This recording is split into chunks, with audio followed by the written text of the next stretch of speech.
Hello, ladies and gentlemen. Welcome back to the Geek First Podcast, 636th episode of this dang podcast. I'm the Clown Prince of Halloween, Travis Snail, and I'm joined by... I'm Big Crash, Kirkland Patzer. I'm the Ballerina, Dylan Muss. I'm the Spooky Spooks, Taylor Field. Spooky Spooks. Is that your song of Music League? Is that the one you put there? Shh. I knew Is you that the gave name it of the away. song? That's okay. I think you got like 1 point for me. Someone putting some... What was it? Sorry, Mike, you're probably listening to this. I know you probably put in the Beetlejuice song. I gave you the most downvotes because I don't like musicals. You got my most downvotes, too. Yeah. That wasn't a good pick. And then whoever put in Monster by Justin Bieber also got my most downvotes, and they're the bottom two. So yeah, but yeah, it is that time of year, Halloween. You know, lots of good stuff happening, lots of scary movies, scary topics we're gonna talk about today, like the Joker box office. That's scary. We got a couple horror movies, and fuck, the most scariest one of them all, our main topic, Venom 3 is out next week, and oh boy, that's gonna be something. But before we get into that, we haven't done this in a little bit. Taylor took one of my questions. So, Dylan, you give a brief synopsis for everybody. I was going to ask everybody, of course, what they've been watching since our last newscast. But then also a big shout out to all our Canadian listeners. I hope you had a happy Thanksgiving this past weekend. Hope you ate some food or just enjoyed a couple days off. Or even then, if you had to work the money, just think you got to get that nice, glorious double time. So whatever it is, hope you had a good holidays for all our fellow Canuckers out there. But Dylan, what did you do over the weekend? And what have you been watching lately before we get into some news and stuff like that? Yeah, it was a nice, chill Thanksgiving weekend. Time with family, time sitting on the couch, just chilling. And I've been watching a lot lately because we haven't done a newscast, or at least I haven't been on one in like 2 weeks. And I was sick for a bit, so I was just big sitting on the couch watching things endlessly. So I have a lot. I'll blast through some of it. One is a Nice. Travis, as per your recommendation, I watched Blink twice. Yeah. And I enjoyed it. I liked it. I think it was a good time. It was just cool to see Zoe's directorial debut in that way. Mm-hmm. I think I have like similar thoughts to you, but just a more muted version where I didn't mind the third act as much as you did, except for like the last scene. I just kind of hate so much. Mm-hmm. But then You can see where I'm coming from, though. Like, you can see how someone... it's off the wall. It's like a Tarantino, just like crazy, like ending sort of situation in that way. So that's how Lenny likes him, though, right? So she's like, this one's for you, Dad. Singing in the shower there. So, but then I feel like Act 1 and 2 I also wasn't quite as hot on, though I did enjoy the movie. But yeah, I really like the cast. A very fun surprise couple people in there. So it was a good time. I enjoyed that. Tatum's great, hey? I think Tatum's really good in that movie. I don't know if I... Oh, no? Once Not again, really good? a little more muted. Like, I don't know if I'm there where, like, wow, performance of her career. Like, I guess it might be because I just haven't seen him in many non-comedic things. But, yeah, he's good. He's good. But, you know, he's not... I don't know if he's going to be making it in, like, the top contenders for Golden Geeks, for example. Yeah, that's tough. Yeah, we'll see in January. And then I also watched Hitman recently, and I... Like love the Glenn that Powell movie. one or the movie based on the video game? Okay. Glenn Powell. I should go back and watch those Hitman movies because I love the game so much. I was wondering because randomly it came to Netflix recently. It was number one movie on Netflix in Canada.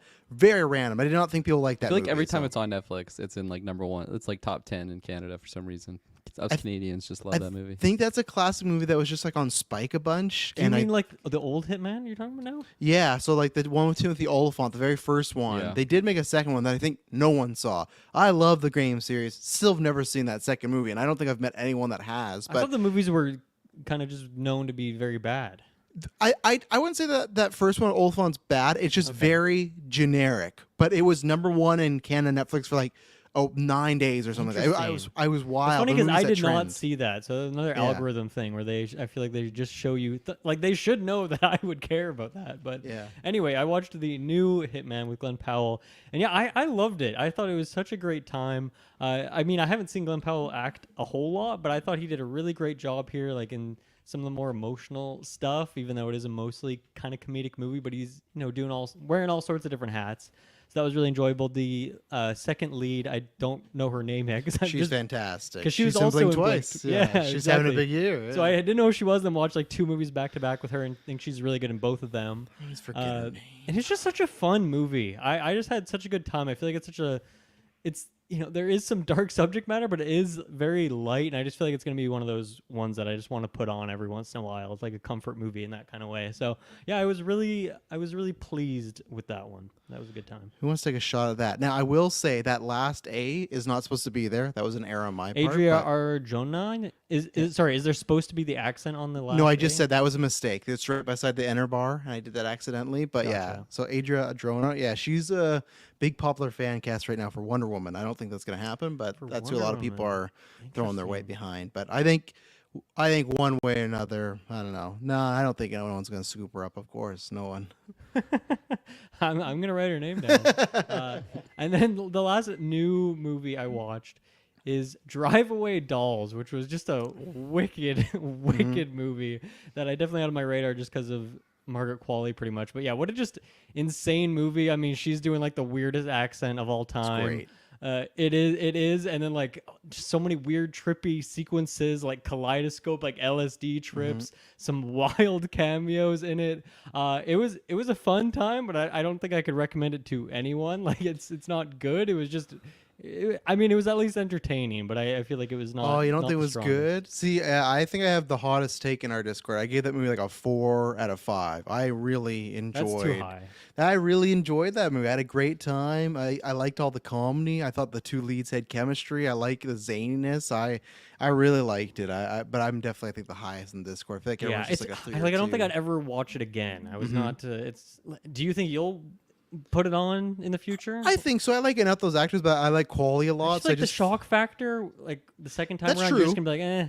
It could be, and that's why I have to test it. But I think it's one of those just because like I like quality, so I just feel like if I'm in a quality mood and that's a movie that's on Prime or on Netflix, it's like, oh yeah, I like that enough. Like, so I don't think it's an immediate, oh, I gotta watch that again. But I think I will fall down the rabbit hole, especially because soon I'll be in. I wanted to see Substance so bad, but that's out of our theaters now. So you know. That's quick. TV show that me and Muds didn't binge through, but it's just been once again a couple weeks, so we watched the whole thing. Is Shrinking with Jason Segel and Harrison Ford, which was a really good time. I really enjoyed that show as well. And apparently season 2 is coming out this week, so that was convenient timing because we didn't even know a second season was happening. We just decided to check it out one day, so that was fun. Balga's a big fan of that show too on Marvel Alliance. Who was there? Chris Balga, he's a big fan of that show on Marvel I'll have to hit him Alliance, up so, and share some takes on Shrinking. Start the Shrinking Alliance podcast, you know. But the thing I most wanted to shout out and talk to you guys a little bit about here is I finally, for the first time, watched Ocean's 11. Ooh. So, I mean, heist movies, just a good time. This movie is fantastic. Like, the heist part of it is fantastic, but just all the characters, the introductions, the cast is outstanding. You get some wacko, like Don Cheadle's accent in that movie is so stupid. Speaking of silly accents, like Margaret Qualley there. But man, I love that movie. Like, I mean, I've always heard about it, but I didn't really know anything about it. And yeah, it's outstanding. So that's probably the most, lukewarm take of all time. But I really enjoyed Ocean's 11. Are you guys fans? Big time. Oh, I big love. time. Oh yeah, I love the Ocean's movies. You love all the Ocean's movies, Kirk? I feel like the bottom ones are still like they're still really good. Yeah. You like I Ocean's would 8? say, yeah, I do like I like Ocean's 8. I don't think there's I any would say, movie like- lower than a 7 out of 10 for me. All 4 of them. Whoa, okay. Because next, me and Muds then watched Ocean's 12. It's a big. And I was like, this is maybe the worst sequel I've ever seen in my entire life. This movie sucks. You think it's This worse movie- than Avatar? There's no way it's. Well, the first movie, I don't think the first Avatar is great. So Okay, it's like I the see what you drop-off, mean. The it's drop-off, It's a okay. drop off, but the first one's also like a 6, whatever. Yeah. But man, that movie, it's going for some stuff. There's some crazy things there, but I feel like it just jumped the shark, and I could not understand anything that was going on. So maybe on a rewatch when I actually It is better on a rewatch, yeah. But, but 3. I just think they were trying to be too cute and cool or Yes. interesting or funny, and like the fourth wall stuff was kind of interesting, but then also didn't work a lot. So I don't know. I was very, very disappointed in it. I'll say that after watching the first one and being surprised at how much I loved it. 3 does make a recovery, so I don't Okay. think you should abandon it completely. I think 3 they take all the criticisms and they go, okay, let's reel back. And I feel like 8 which is it's a sequel, even though it's 8. It's a sequel because it's Danny's Right, sister. I think it's much more like the first as well. And yeah, who knows? We're supposed to get 2 more Oceans movies. We're getting that. Right. Would it Ocean's be like 1. would it be that same director coming back, do you think? I think that's a maybe.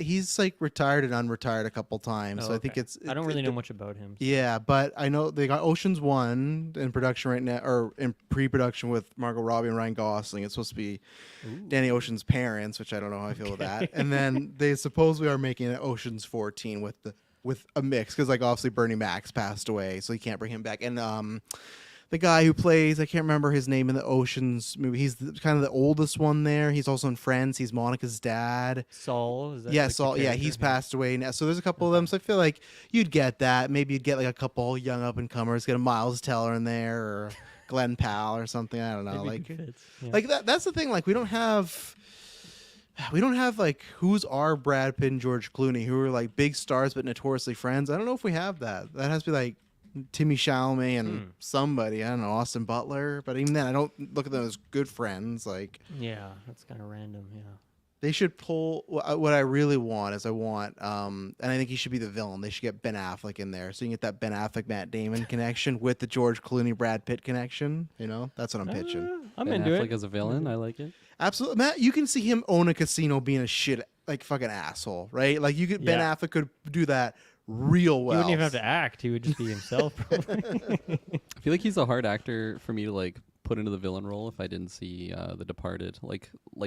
Before that, it's just like Who? man, he's Matt Damon. Oh, I think it was about Affleck. Okay, No.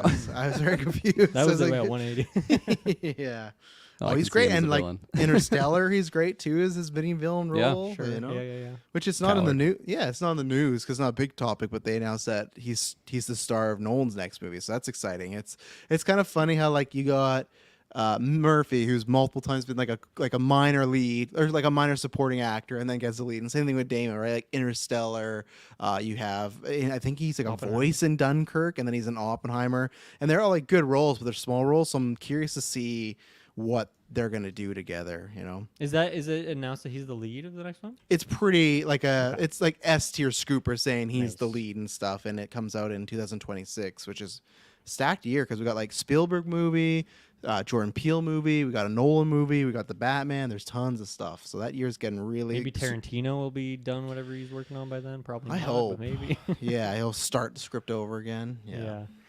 But anyway, that's me. I don't normally share a lot in what we've been watching because I don't usually watch a ton. So it's been blasting through a lot of things the last couple weeks. Just gotta get sick more, you know, more sick, and then more movies. That's what to I'm talk aiming about. for. Yeah, I've been microdosing Cough on on me. various diseases. Yeah. What about you, Taylor? How's your Thanksgiving? What you've been watching? Well, Thanksgiving was pretty good. Pretty good. I just got just full of Shit tryptophan. face. That's what I thought you were gonna Shit say. face. Full of tryptophan, just all over me, and it was just so good. What would you say? All over me? No, what tripped all over you? I'm as lost as Travis. I'm not gonna lie. Tryptophan. Tryptophan. It's a chemical in food that makes you sleepy. That's what I meant. Oh. Say that again. There you go. I, I'm your little it- pop-up bubble. You never heard of there, tryptophan? Taylor. no, I don't drug people, so I don't know what that is. You can just Well, say did you have turkey. turkey? Yeah, you can just say you ate a bunch of turkey. You know? I like saying tryptophan. It just feels like it's got some girth. He's breaking behind it down to its chemical Sounds properties. like a I Resident Evil respect it. enemy or something. It hits me hard. Like even if I had a whole turkey and I had a Monster Energy drink, like you might, it's just chaotic. You could have a Wow, monster Do Monster those energy two things Tracy. balance out, and then you're just like regular Taylor? Maybe, No. but I wouldn't want to try it though. They don't bounce out. You have a monster energy drink for Cass, and you're like, so you're like falling asleep at 10:10. And you're like, oh my god, end this thing. Yeah, you got me there. But no, it was a good Thanksgiving. It was a lot of fun. And No tryptophan on the 24-hour stream, Taylor. Okay. no turkey. There'll be no turkey. It was a good time. But what else was popping off? Almost finished Halloween costumes. Madison's came, which is great, and then mine is done, and I'm just putting the finishing touches on the back component because I built this whole rig from scratch. I'm not saying what it is yet because it's a surprise, but I'm so fucking happy with how it's turned out. It looks nice. It's So I'm got a looking back The mech. compartment. I'm picturing one of the mechs from Avatar where the Colonel's in. I'm the mech and Satine's the colonel. Madison's the colonel. But it's gonna be a Got good my Halloween. expectations high now. Good, keep it that way. What have I been watching? I did Salem's Lot not too long ago. That was a lot of fun. I had no pre-existing insight into what that story was. I never watched the old TV, like straight to TV show that they did. I think a while ago for that. There's a movie. There's a movie they made like in the 80s. Is that what you're talking about? Yeah, I heard that it was like a straight to TV kind of like thing or something. I don't know much about it, but I like the movie. I think this Salem's Lot film did a good job at kind of creating a claustrophobic atmosphere. It was pretty good. I haven't read the book, so I can't make that comparison if it's shit or not in regards to that. What else have I been watching though? Look at this list here. Going through the Conjuring movies, going through my select, not all Friday the 13th, but my select few that I tend to enjoy over the other ones. Terrifier. I am still only halfway through that, and I'm working my way to finishing it because I want to watch the second and Terrifier 3. But I got confused because I was looking to like I was looking at all the Terrifier films, and I think that there were two. There was one in like the early 2000s called Terrifier, and then another one. Oh well, there might have been one there. Because I thought two that were called Terrifier, but they had different release years. Well, that's usually how it works with with sequels. Are you saying two Terrifiers? Yeah, both called just Terrifier, and I they feel were like all both at different. Is there years one of release. unrelated to the this new Terrifier series that had the same name? Maybe. I think so. I just think that like you just gotta look for Art the Clown, and that's gonna distinguish the two. He's on each poster. Well, yeah, he is on each poster. That's what kind of confused me. Oh, maybe the first one was a short film from 2011, and then the movie was 2016.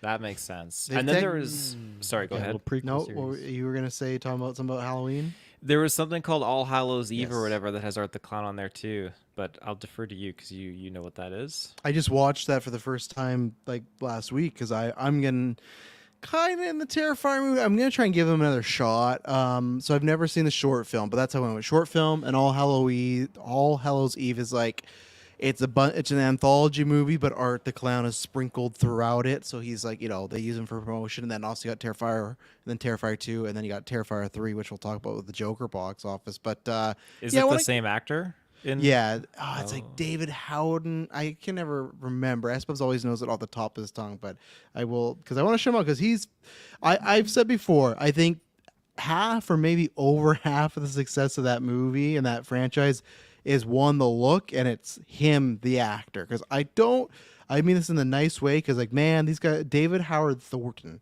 these guys are killing it. I'm so happy for him. Like independent movie, even Terrifier 3, Terrifier 2 did well, and even studios, they still don't want to pick up Terrifier 3. They don't want it. Like you're not seeing any previews for Terrifier 3 on TV, but it's the #1 movie. It made in one weekend as much as Terrifier 2, beat fucking Joker 2 and second week. So they're killing it. But I can say all that by saying I don't think they're good movies. I think they are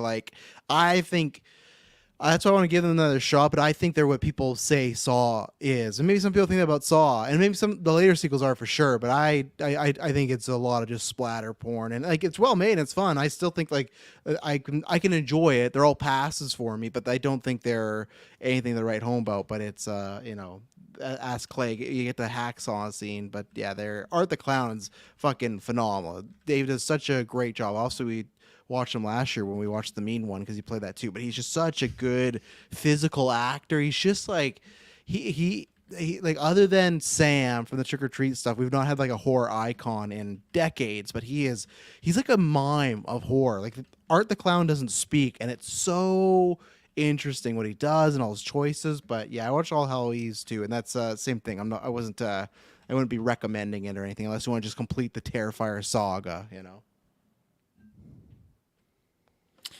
Yes, there you go. Sorry, I thought you were just taking over and just going for it. Well, don't you have more? I'll go if you don't have anything more. I mean, what else were we watching? I've been slowly going through the Hobbit movies because after Rings of Power, like it just put me into what a time. I know. October. So how it started? I Rings of Power just was feeling the Middle Earth after that. So I went to look up where I could stream Lord of the Rings, and Amazon Prime only has Return of the King. They don't have the other two available so messed streaming, up. which is very messed up. Like, I'm not starting on Return of the King, and I have it on DVD, but I was like, I just don't want to pop the DVD in there right now because it's not the extended edition. So there's another thing. Yeah, you don't have the extended editions? No, I've been waiting to get a 4K extended edition bundle. Are you fucking kidding me? Like, what? That's currently what I'm waiting for. It's been on my wish list for a while. Are they on Max, Dalton? Well, we don't have Max, so it doesn't matter. Yeah, I don't think they're on Crave.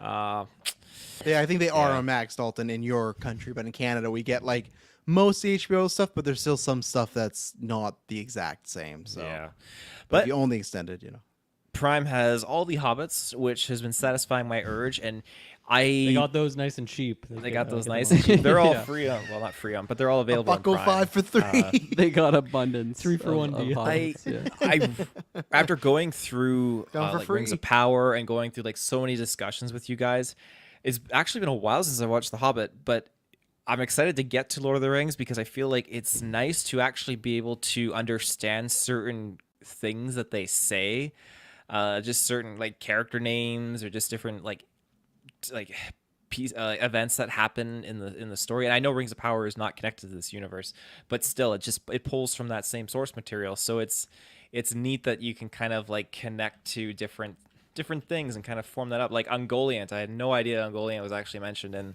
in The Hobbit. They're talking about it, like Radagast is talking about it, and it's like, oh, that's really cool because now I know what Ungoliant is after we've had so many discussions about like the spiders and all that jazz, and trying to tell Madison, and she's just like, oh, this is, you're stupid. But wow, like, not impressed. Like, look at this big spider. Well, I didn't sell it the right way. I was like, Madison, what's the biggest mountain you've climbed? She's like, yeah. Like, that's Ungoliant. Like, that wasn't really me selling it in the best sort of ways, but it's kind of a riddle. Yeah, kind of. Like, it was kind of a riddle. Yeah. But that aside, I mean, I'm just coasting and coaxing and having a good time. And coaxing, what does coaxing mean? Coaxing. Yeah, who are you coaxing? Made it through another day. There you go. Yeah, what have I been watching? Shay and How's I your watched, Thanksgiving? You cooked a turkey. My Thanksgiving was great. Thanks for asking. Yeah, we used our oven for the turkey because my parents' oven was down. Crazy. So we used their home, but our oven for the turkey. So basically, I cooked the turkey. So that was a nice big deal, and it was tasty. Lots of tryptophan in there. Everybody was passed out. We got the same batch that Taylor got, and it's a bad batch. It was really good. Over it. I'm over this already. We ate at like, I don't even know what time, like maybe like 5 o'clock or something, which is pretty early. And I swear I was like ready for bed at like 7:30. It was a nice early night, but yeah, it was nice and relaxing. And the weekend overall was pleasant. We went over to, have any of you guys been out to the Boulder Fields in Kelowna? No? I should. Give me have a been there. rough area. Where is that? It's like Upper Mission, Crawford area, sorta. No? Okay. Anyways, yeah, there's like rock climbing, just outdoor bouldering, which is crazy to me. I thought it was like a hike when we got there, and it's really just like a cliffside drop off. And it's like, man, this is dangerous. Like, I feel like I'm just going to fall down a hole and then be on like one of those nutty putty YouTube videos that people will be watching about me. But no, it was pleasant. And it's funny, I feel like we haven't really been in like the Halloween mood. This month's just going like so fast, and I don't know, I'm falling behind on Agatha too, so I just haven't been watching like a lot of Halloween stuff lately. And Shay and I finally threw on Halloween Town. That was our first Halloween thing to watch, and man, I love that movie. I love that movie so much. That was definitely one of my favorite Disney Channel seasonal viewings. We're gonna watch them all, I think, and I really don't remember much like about 2 or 3. The first one was really the one that I watched the most of, and Well, it's 4. oh, there you go. I'm curious how much of a dip in quality they get, because They recast Marnie in the 4th one. Right. oh, is that Halloween Town Returns? Controversial. Yeah, they don't even. They Interesting. asked her why. She said, oh, they didn't even contact me. Just Interesting. that's it. Yeah. Classic Yeah, Disney no. move. Oh, yeah, they did sing the Ant-Man's daughter, Marnie, Terrence Howard. Terrence Howard. Who else are they gonna do it to? Norton. So yeah, poor Norton. Yeah. And other than that, we've been watching Over the Garden Wall, which I don't know if anyone's heard it. It's a cute little animated show that only has one season, unfortunately, but Elijah Wood is the main voice actor in it. And it's got like a really cool, creepy aesthetic to it. It's kind of like almost like a Goosebumps type like scare level for kids, but it's definitely in the vein of a Halloween seasonal type viewing, because it's just like set in the fall, a lot of like pumpkins and jack-o'-lanterns and stuff like that, and it's really, really cute. The humor is really just wild and wacky, and it's like something ridiculous will happen, but then it'll be like a really serious situation. They won't really like draw attention to it, and it's just, I don't know, it's got a certain charm to it, and really, really liking it. Elijah Wood's just fantastic as the main character. Wirt, that's his name. Wirt. And, Wart. Where do you watch? Where are you watching that one? that one we have, it's like a Teletoon Plus subscription through Prime, so we got like a free month through that, and there's some like fantastic things on Teletoon Plus. A lot of nostalgia shows of just stuff that I remember watching as a kid, but like the DC Universe tab on it, like they got like Teen Titans and Teen Titans Go, and it's funny because Shay watched Teen Titans Go and I watched Teen Titans as a kid, so we were gonna watch them both and like compare to the quality. I always thought Teen Titans was way cooler. Much better. It was a lot more realistic for an animated show, but the Teen Titans Go is just, I don't know, it's pretty wild. It's got its defenders. It's very fourth wall breaky and everything. It feels like a lot more like an anime versus like a cartoon. Yeah. Whereas Teen Titans seems like more serious. So They did an anime movie where they fight each other too. Teen Titans. Oh, versus that's Teen cool. Titans Go. Yep. is that Teen Titans Goes to the movies, or is that a different? And I think it's a property? separate one. Yeah. Okay. I think it's a separate one where they have a scene where they like go into the alley and kill Bruce Wayne's parents just to make sure Jesus. Robin becomes Batman. Like it's some fucking or Robin, you know, what other way you want to think about it. But yeah, it's there's I've never watched that whole series. Same with Teen Titans. I don't think I've ever watched the whole series. I need to go back and do that because I was always, we've went over this before. Shazam, Teen Titans. I was not a fan of kid characters as a kid. Yeah. I did not want to watch children. So I was like, Teen Titans, like fuck that. Like I want to be Batman. I want to be a man. I don't want to be the Teen Titan. Like I don't, probably because they're a bunch of sidekicks too, right? So it's like, I don't know. And I think I appreciate Robin, you know, more so as I got older and stuff. So Yeah, that's fair. What else? We watched Ella Enchanted, which I feel like I like that movie a lot less the more I watch it. I used to think that I loved it, but you ever watch 2? no, I didn't even know there was a 2. Don't awful? bother. It was a Disney Plus Yeah, movie. the humor just doesn't really work for me. Anne Hathaway's great. It's funny, we have what's the chap from Hannibal? Anne Hathaway? Yeah. I don't The think same movie. Taylor, are you backing me up there? That I'm on Google right now, and Anne Hathaway is the lead of Ella Yeah, Enchanted. I was gonna She say she's is? in there for sure. Absolutely. Oh fuck! Never. What is? She the looks like movie? she's like 15 in it though. It looks like she's very young. What's the Amy Adams movie? Is Oh, it Disenchanted? Disenchanted or Enchanted? Yeah, It's just Disenchanted. Enchanted. Oh, second. yeah. That's what I thought you were talking about. I don't know if there's a sequel for Ella Can't Enchanted. forget about the so don't worry. Ella. Travis. Yeah, I sorry. think there is a sequel to Ella, Ella Ella. Enchanted. Oh shit! Who's it starring? Amy Adams. Yeah. Hugh Dancy's in this movie. Come Yeah. on. Oh nice. Carrie Elwes? Will. Okay. Oh, Dr. Gordon. Yeah. It's got some big names for sure, but like the humor just is not really, I don't know, it doesn't get me, but he's sweating. What's going on? You got him good that time. But yeah, unfortunately I'm liking that movie less and less the more I watch it. How many you watch that? You say it like it's like a yearly watch. Every or like something. Shay really loves that movie, so I feel like every like 3 years or maybe like she'll just get Yeah. the That's pretty itch often. to throw it It's on. time to end it now. You know. Yeah. I mean, I like Anne Hathaway a lot, so I'm a sucker for that. What else do we got? Shay watched Fall Guy for the first time. So what you think I of liked it that? a lot And? more the second time around, I'll say. I love to hear that. I think I just had a lot of hype going into the second one. Like I was expecting same level of a ride that we got from I'm Bullet excited Train. to rewatch that one. That Yeah. movie was great. I liked it a lot more, and just the chemistry between Emily Blunt and Ryan is just they're really good together, and yeah, I thought it was a fun time. And then Shay and I also rewatched The Boy and the Heron because that got added to Netflix, and still a masterpiece. I like it. I definitely even want to more than I did rewatch it last with time. the English voice. Yeah. actor. Oh man, you got I'll give you it got another go. freaking Robert Pattinson just going off on the Heron. He's so good. Yeah, really, and like It's my Heron. I forget how many big names are in that. Like Bautista. Oh, everyone. Like Florence. Like I forgot that she's in there. She's fantastic. I really like her Oh, the whole character. Amy MCU in Adams. there. Amy Adams. I think Matt Damon's in it. Liam Neeson.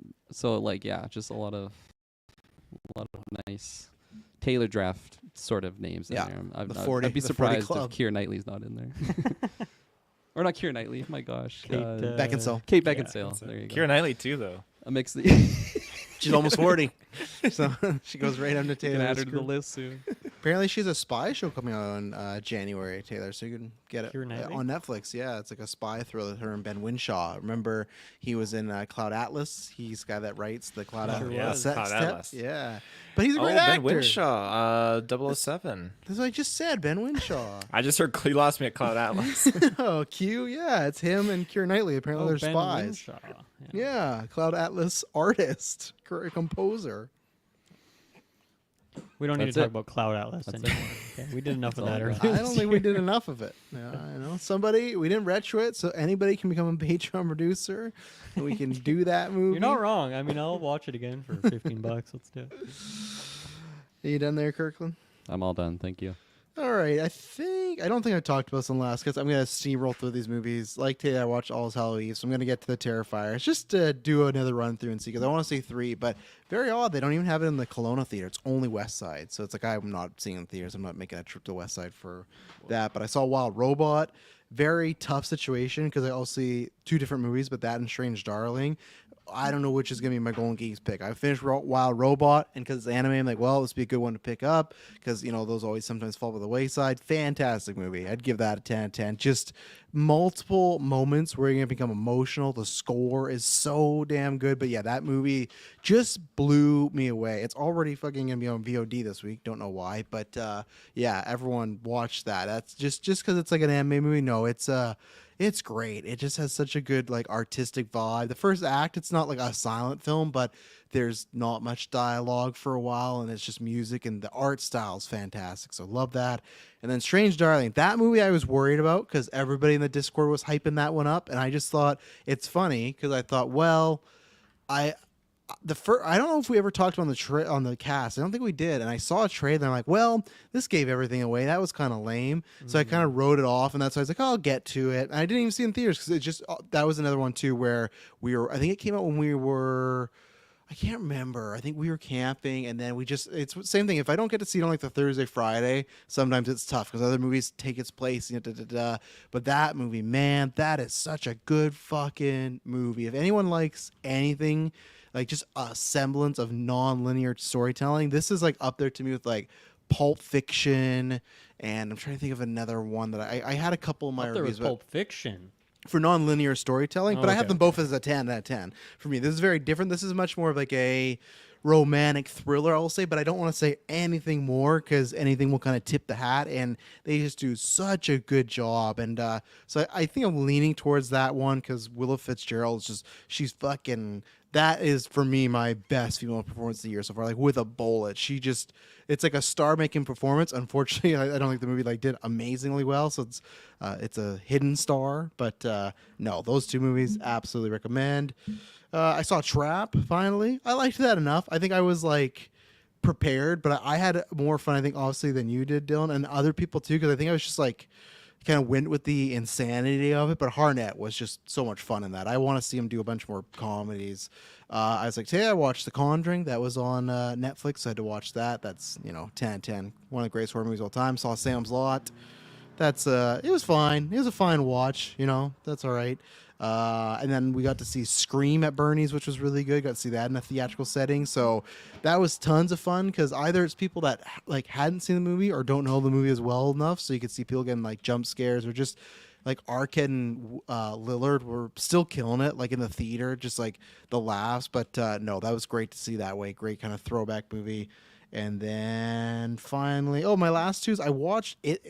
It's What's Inside on Netflix. Highly recommend for people in the Halloween season. But if you like bodies, or type of, I don't want to say murder mystery because it's not like Knives Out or it's not in that sense. But it's like even then, like the setup is they play this game, and Dylan, you have to watch it. The setup is like, oh yeah, it's just like Mafia or Werewolf, like they're name dropping these things, but it is same thing as Strange Darling. I don't even want to say what happens.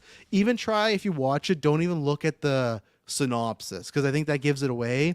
And I had heard, and that's what got me in there. We saw the trailer. I mean, okay, you did. Between that and Ocean's 11, then we went Oceans on that given night. But I definitely want to check it out. It's worth it. It's definitely an indie movie. I know Manny had the same thing where like, yeah, not all the acting is like like maybe some GV Studios quality. Like, hey, they're trying their best here, but like pretty good. The main girl was in White Oscar Lotus Academy season winner. 1, and yeah, I wanted to see her in something else, so I'm excited to see that. Yeah. It surprised me big time. I think the third act's like a little like it's like all right. Like I didn't like, I don't think it ended as strongly as it could have. But no, this is a movie I think I gave it like a 4.5 out of 5. I'll definitely rewatch this many times in like maybe Halloween season stuff. It was really, really good time. It's like boys with kind of like a sci-fi edge, so highly recommend in the Halloween season. And then finally today I watched The Purge. I'm gonna watch all the Purges because I've never seen all of them except for the first one, because I remember watching the first one and being like, this was all right. Is that the one with and, Ethan? Yeah, Ethan Hawke. Yeah, Yeah, and Leni Headley or Headey from Game of Thrones, Right, and Cersei. yeah, and I liked it like I think like a tad bit more than when I watched it the first time, but I just remember watching it and like that concept's really cool. Concept, no M. And then I just was like, yeah, that was fine. And then I never returned them. But then they made 3 movies and like a TV show. I'm not getting into the TV show. I don't need a Purge TV show. But the movies I'm on, because Crossbones I guess is the sequel, or he's in the sequel, and I hear they get better. So The sequel definitely, I think it's praised as being a better one than the first one. I don't know about the other ones. Election year and the first Is Purge. there just 4 of them? Just 4 in a TV show. I feel like there was more, and I feel like they were just coming out every year, but I guess not. They were for That's still pretty decent, though. They were for a bit, but yeah. So we'll see how that goes. I'm just looking for new series and whatnot. So it's Halloween season. They're on Netflix. So yeah. Let's see. Oh, yes. Thank you, Dalton. That's another one. Memento. If you like Memento, that's another thing to compare Strange Darling to as well. That type of vibe in the nonlinear storytelling. But yeah. Well, we're gonna take our first ad break, and then we're gonna get in some news. So we'll be right back. And we're back. Before we get in that, you can go check out a lot of many things we're doing. Usually there's about 3 to 4 podcasts a week dropping on this feed, especially more if you're on Patreon, which we would appreciate you to do. Later on this week, patrons, you'll be getting the Fantastic Four. A few, there's a whole, you can go on Patreon and see, but some of you are getting the Fantastic Four 2005, and then some of you are getting Fan Four Stick, so look out for that. Fan Four Stick is a very fun time that has spawned a great many memes already, but we'd appreciate the support. But more importantly, this month, head over to the link below. That's where you can go to Extra Life, the website, and find out everything we're doing. We haven't put out all the events yet on social media and whatnot, but if you click on that link, you can see them there. The schedule's not out yet, so we'll do that, but lots of stuff is back. Trivia's back. The gentlemen below are playing chess. We're going to be doing some Jenga. We're going to be doing Twisters. Hopefully we can survive. We're going to be doing 3-layered charades. We're going to be doing Marvel Arcade Hour. We're doing, not Tryptophan. We're doing the Fight Club Tournament Part 2, which I mentioned to Taylor on before Penguin, that when I rewatched it, because I was trying to promote it to see like, oh, can someone defend their title? But no, I forgot that Saris came impromptu and won. So none of us have actually won the Fight Club tournament. Remember? Is he coming back to hold his title? I don't know if he is. I think him and Amanda have like a stuff going smaller on. time frame, but they are, at least he's coming at least. He's asked about several times. But yeah, there's lots of good stuff. Oh, go ahead. In honor of Sonic 2, we'll have to pop out this baddie. There's 2-player verses in here. So Is he holding perfect. just a fucking assault rifle in the cover? Oh yeah, God, he damn. murders a lot of people. That's That's crazy. crazy. Yeah. Yeah, and then me and Kirkland are going to be playing some college football, which I've never touched. Ooh. So if I lose, then, whatever, Kirkland. But No I excuses. it's Are we really not doing like, a best of 3? Are we not doing that, a regular Madden game, and then some weird thing? I don't want to subject you to that, Dylan. That a Madden, that's a 12-minute 5-hour quarters, stream right there. no accelerated clock. 5 hours? No, you cannot change it. Can you not change the settings to get like a nice 30-minute long match? What I'm We down. have 24 hours to fill. We least got 5 stuff to hours. do. We'll see. But the Madden's a lot. What That's I'm the thing down. you can do after eating some tryptophan at 3 a.m. Like that, you don't need full alertness to do that battle. Like if you two are out, that sure. I think what has to happen is we've got to see how this match goes, because I think Kirkland has everything to lose, and I got everything to gain. It's true. If Kirkland loses that, you don't even need to do a best of 3. I mean, So- that's so that- just- I'm gonna Could reveal. I'm I've gonna never reveal beaten the. Travis in a football game. No, no one has in like over a decade except Kyle, one time on a fluke in Gauntlet because my player got down injured. If Kirkland does beat me, this is me Playing the forward player. thinking to not the player. I'll never forget that. Don't bring that up. But what I'm going to say is this is forward thinking. If Kirkland does beat me, what I want to do is for the 10-year, I want to bring back the Geek vs. Gauntlet tournament and Kirkland defend that title. And then that's when we can do that best of 3 of man. So do like the original Geek vs. Gauntlet tournament where that title's just on the line. We do the one night round robin and just see who holds that trophy, and that's what I want to do for the 10-year. For football specifically, or no, for just the whole thing, okay. like all of us, the whole thing. But that's where me and definitely. Kirkland could face off, and that'd be the time. Let's do a best of 3 win title and trophies on the line, you know, and I like because it. Kirkland, like, you know, he won the Gauntlet title. He never had to defend it though. Like me, Taylor Dillon, we all had to defend it. We won it, we lost it. Kirkland just won it, and then the league ended. You know, it's like he got off scotch free. That was the finale. But I you ended know, the league. With that's- my yeah, play. You but just earned that's those why. royalties in perpetuity. yeah, that's why 3 years later you'll defend it in a big tourney. But yeah, Extra Life, lots of fun things. We also have all the games we're going to be playing: Strikers and Lord of the Rings and Call of Duty Zombies and some WarioWare. I'm excited to get back that because we haven't actually played that since the stream. So I was like, oh, we should bust that open again. So tons of fun stuff. Look out. November 2nd, we're trying to raise $2,500. All your donations are tax deductible. You can also go buy the X-Men animated themed shirt for X-Men or for Geekverse. It's a very cool theme. It's only online till November 3rd. Once November 4th hits, it's gone. You can never buy it again. And all the proceeds of that as well also go towards Extra Life. So we thank you. And also just come join, watch, especially as we say, the Aussies, the UK listeners, come join because lots of times that's when you guys are awake and we're asleep. Not this time. We'll need you in the chat. We'll questions, anything, you know. So When we're Jack in and the- tryptophan mode, we need the extra support. Tryptophan. We need the monster. We need the virtual monster energies. Yeah. All right. So let's see. Venom 3, Venom the Last Dance. That's coming out next Thursday. So of course we will be here reviewing it. And I'll just go around the room. Kirkland, I'll start with you, the Venom boy, Spidey boy. Where's your excitement for the Last Dance? You ready to get those red shoes on and go tapping? I think I'm gonna leave the red shoes at home for this one. Actually, yeah, it's pretty low. Like yeah, it is really low. Honestly, I don't remember having like a good theater experience with these movies, even though I thought I remember really enjoying the first one, at least because we all went and saw it together. It was kind of You, me, and ridiculous, Dylan had a but- good time with it. I Yeah. think we just had a good time with it, though. I don't know if it was enjoyable, but we had some fun. That second movie just did me in, though. That was a horrible movie, and it was a horrible theater experience as well. Like the speakers were just so cranked, and I think that's the last time I was actually like pissed off in a theater, which is it's always nice to be going into the next movie, you know, that caused that result. But yeah, I'm really not expecting much. I'm really hoping that they don't just do a horrible job with Null, and but that could happen. So.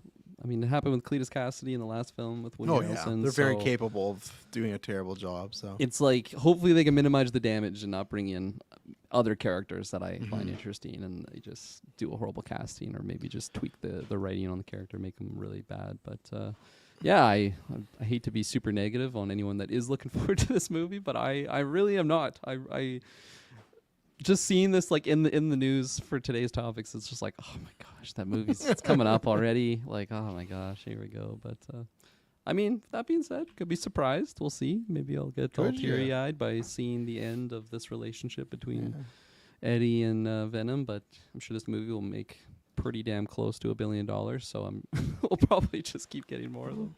we'll see. what happens. We'll see. I got some tracking numbers for you. So Ooh, excited. Dylan, you still haven't seen Venom 2, right? I still have not seen You Double getting header. ready? Cletus. Yeah, you getting ready? You gonna be popping that in before number 3? I don't want to, but I think I will. You know, this happened a couple weeks ago where I wasn't feeling Joker, and then I decided, you know what, I'm not going to see Joker, and it turns out everyone else in the world Oh. made that same Oh. decision apparently. But I think I am going to buckle down and sometime the next week watch that goddamn second movie. Do you guys know where it streaming somewhere convenient to the eyes and ears? I don't know if it is. I think it's been on Netflix a couple times, but I'll I have don't to know dig if around that's- in the. I had to dig for it. They tried to get rid of the evidence and just burnt the tapes of it. But yeah, I'll probably jump into that one, and then. But you can tell my excitement is very, very low on this. However, where my excitement more is aligned with is the Madam Web review, Morbius review. Those are good Yeah. times, man. I enjoy those, even if the movies are just train wrecks. So I think I'm gonna enjoy it for that experience of it. But yeah, the hype is incredibly low for sure. Stars. Oh yeah, maybe on Stars. I currently have Stars right now because Oh, Stars is it's an extension on Apple or something. Amazon. Yeah. So it's Amazon, only $5, but if you've never used your 7-day trial, so I had to use it because nowhere in the world had Superman 3 last week, so I had to do that. And then I went to cancel it today, and then they gave me $3 for the next 3 months. So I'm like, all right, I'll take that God, deal. yeah, that's how they get you. Yeah, but I'll be sure in Just a little January. drop of honey, they suckle it Yeah. right in front of you. I'll be sure in January to get rid of that because I want to rewatch. I saw Maddie was rewatch them. Saw 10. I haven't watched that since the release. I'm like, oh, I should give that a rewatch. Old John Kramer, the good guy this time. But so maybe it's if you want to pay like $3 to $5 a month. I think we got. I think once again, Oceans keeps coming up. I think we upgraded to the free trial of Stars to watch Oceans 12. Oh, so I think there I you have go. it for like a week. So yeah, I definitely gonna try and sneak in there and watch it. Perfect timing. Crazy. Mm-hmm. Taylor, Oh, Stars or Venom? both. I mean, Stars. Yeah, I've already used my free trial, but I renew it every once in a while because. Did you do the $3 3 months? Did you get that moment? deal? No, I didn't do the deal. It prompted it. I was like, you know what? I'm done. I put my $5 in. Done. There's Wait, nothing five- else on Why here. $5? I got it for free and then $3. What are you doing wrong? He's saving the Because you free did trial. you did the press trial. 3? Yeah, I Yeah. already used my trial, so I was canceling, and they're like, "Oh, stick around for $3." Like, no, I've been around this road before. I'm out. It's kind of sad. It's like, what are you guys gonna do with $3? You really gotta beg and plead when I'm trying to cancel this. We'll do a lot Some- of $3. Sometimes you can work Well, in your yeah, we favor. need- Like Adobe Illustrator, for example, I was like, okay, 7-day free trial, I'm going to use it. And then I went to cancel it before they Oh. charged me. And they're like, oh, you know what? Here's another 14 days on us if you want to keep it going. I'm like, okay. So we'll see what they offer me when I cancel. I was at about to the say end of my- Adobe will get you because they contract it so that if you cancel after a month, then it's like, oh well, you've legally signed on for like at least 6 months. So if you want to cancel, it's like gotta be careful. $100. So they'll get your soul, they'll Oh, get your man. firstborn. Like, they're Yeah, fucking I'm- come after you. I miss old Adobe where you just bought final like whatever Premiere and you had it for like whatever the next version is. Dylan, do you currently have Netflix or not? Currently Netflix, yeah. Okay. Disney Plus got canceled right after we finished the Fan 4 Stick retro, but I got Netflix right now. Venom 2 is on there. My man. Yeah, There there he you go. is. So Am I going to spend the time to rewatch the first one? Definitely not. I don't think I no, have the watch a YouTube bandwidth video. for that.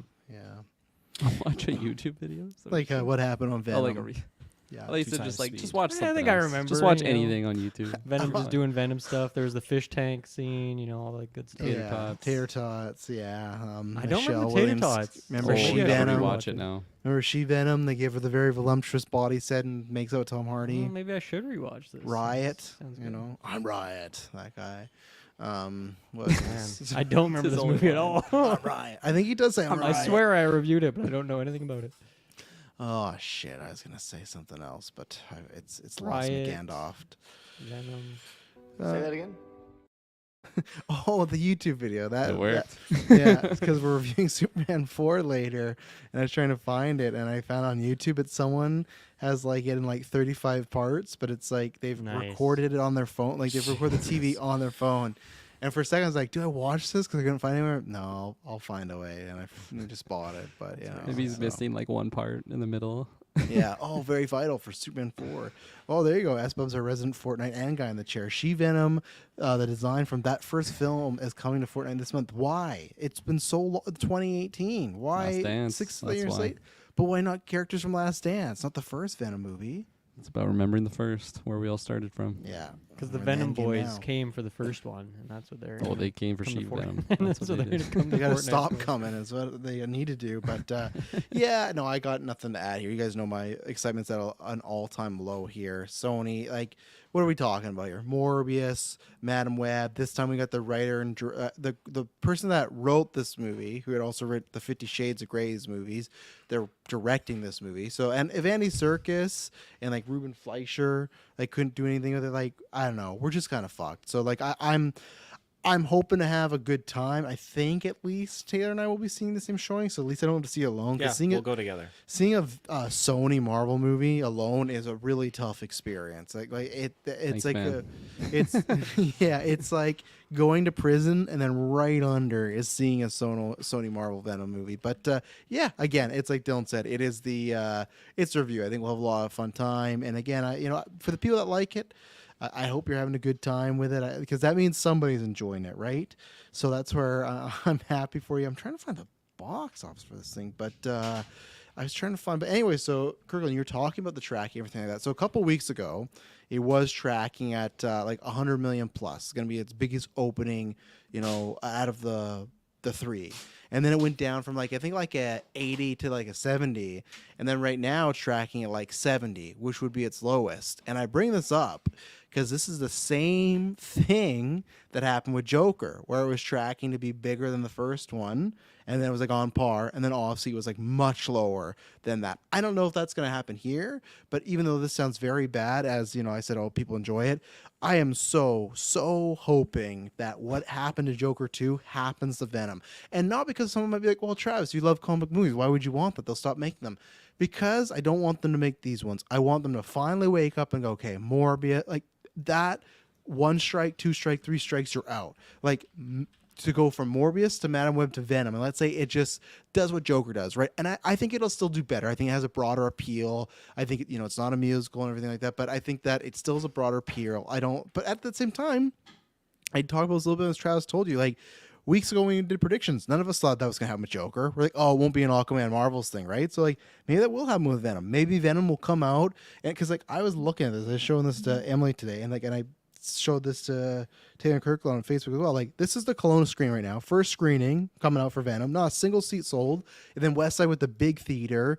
Looks like, almost 10 around there. Like, we're like a week away from, Kirkland's somewhere in there. We're a week away from this big Marvel release, and the theaters are empty or practically empty. So I'm going to try to find the opening weekends for him. I can't for the life of me right now. I don't know why. But, the first movie, I'll start with the overalls. The first movie bucked in at about $856 million. And then the second movie came in at 506. Now, remember, it had come out like end of 2021. So that kind of like theaters are half full. You can do stuff and everything like that. But obviously did have a $300 million drop. So this is it back in COVID. But Dylan, what do you think? You think where's it going to fit with those ones? I'm going to get the opening weekends also for you to measure against once I have that for you. So, yeah, the second one is actually a lot lower than I thought it was in my mind. Because the big thing that you might be thinking is the opening weekend for the second one was bigger than the first one. So I think it had a bigger rush. Really? Yeah, it had a bigger rush for people to go see it, but then I think the word of mouth was not as good. And again, 80,000 opening for the first one. Or sorry, 80 million. 80,000 would be shit. Versus 90 million for the second one. Okay, so a 10 million jump there for the opening. And right now it's projected around 70, so about 20 million lower than the last one. Yeah. So where's your opening weekend? Where's your final tally? I think, man, this is so tricky these days. Obviously, Joker's a topic for us in a little bit here, but man, it's so hard to predict with these comic book movies. They go all over the place. Using my barometer, which is wrong about half the time, but it's also right about half the time. I feel like this one is going to. I think it's going to split the difference between the first two. Now, the second one, it is maybe the time it released is what did it in a little bit, but it's still like, even if that, let's say it was a bad time to release, it still made 500 million. So that's still pretty damn good. I don't know what the budget is of it, but they still, made a profit of some sort there. But I think it's definitely going to be between the first two. However, I feel like the opening is going to be closer to the first one. So I'm going to go with 75 million opening. Okay. 75 million opening, and then overall, I'm going to go with 672 million. 672. Okay. So yeah, kind of. I didn't math that out, but like roughly Okay. in between the first two in terms of overall performance. I get what you're putting out there. But I would not be shocked if this is another one of the comic book sequels that just eats it. So I think it's certainly possible. I was trying to see. Okay, so Madam Web's opening weekend was 15 million. Jesus. And then so like again, put in perspective, Terrifier 3, an indie movie that cost them about 3 million to make, made 18 million this past weekend. I mean, with like very little promotion. And then Morbius did 40. Okay, because that's what I was trying to gauge. I'm gonna say part of this is hoping, and Sam says that he hopes it's a musical. Who knows? There's that part where he dances with Miss Chow. So given you the never know. name, it really could be. You never know these days. I'm gonna go 55 as a prediction and a hope. My hope is like it's like it's 12, like it's under Madam Web, and they're just like, fuck, we have nothing now. We actually got to go hire some good writers and creatives. But so I'm thinking 55.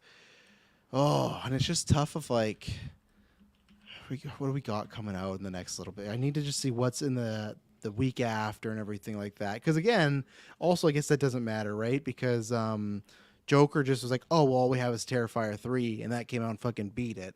So it doesn't even matter. But let's see, October. Okay, so after Venom, we get not Godzilla. So there's like there's not much until there's really not much at all in November until the 22nd, which Gladiator and Wicked. So there's some time.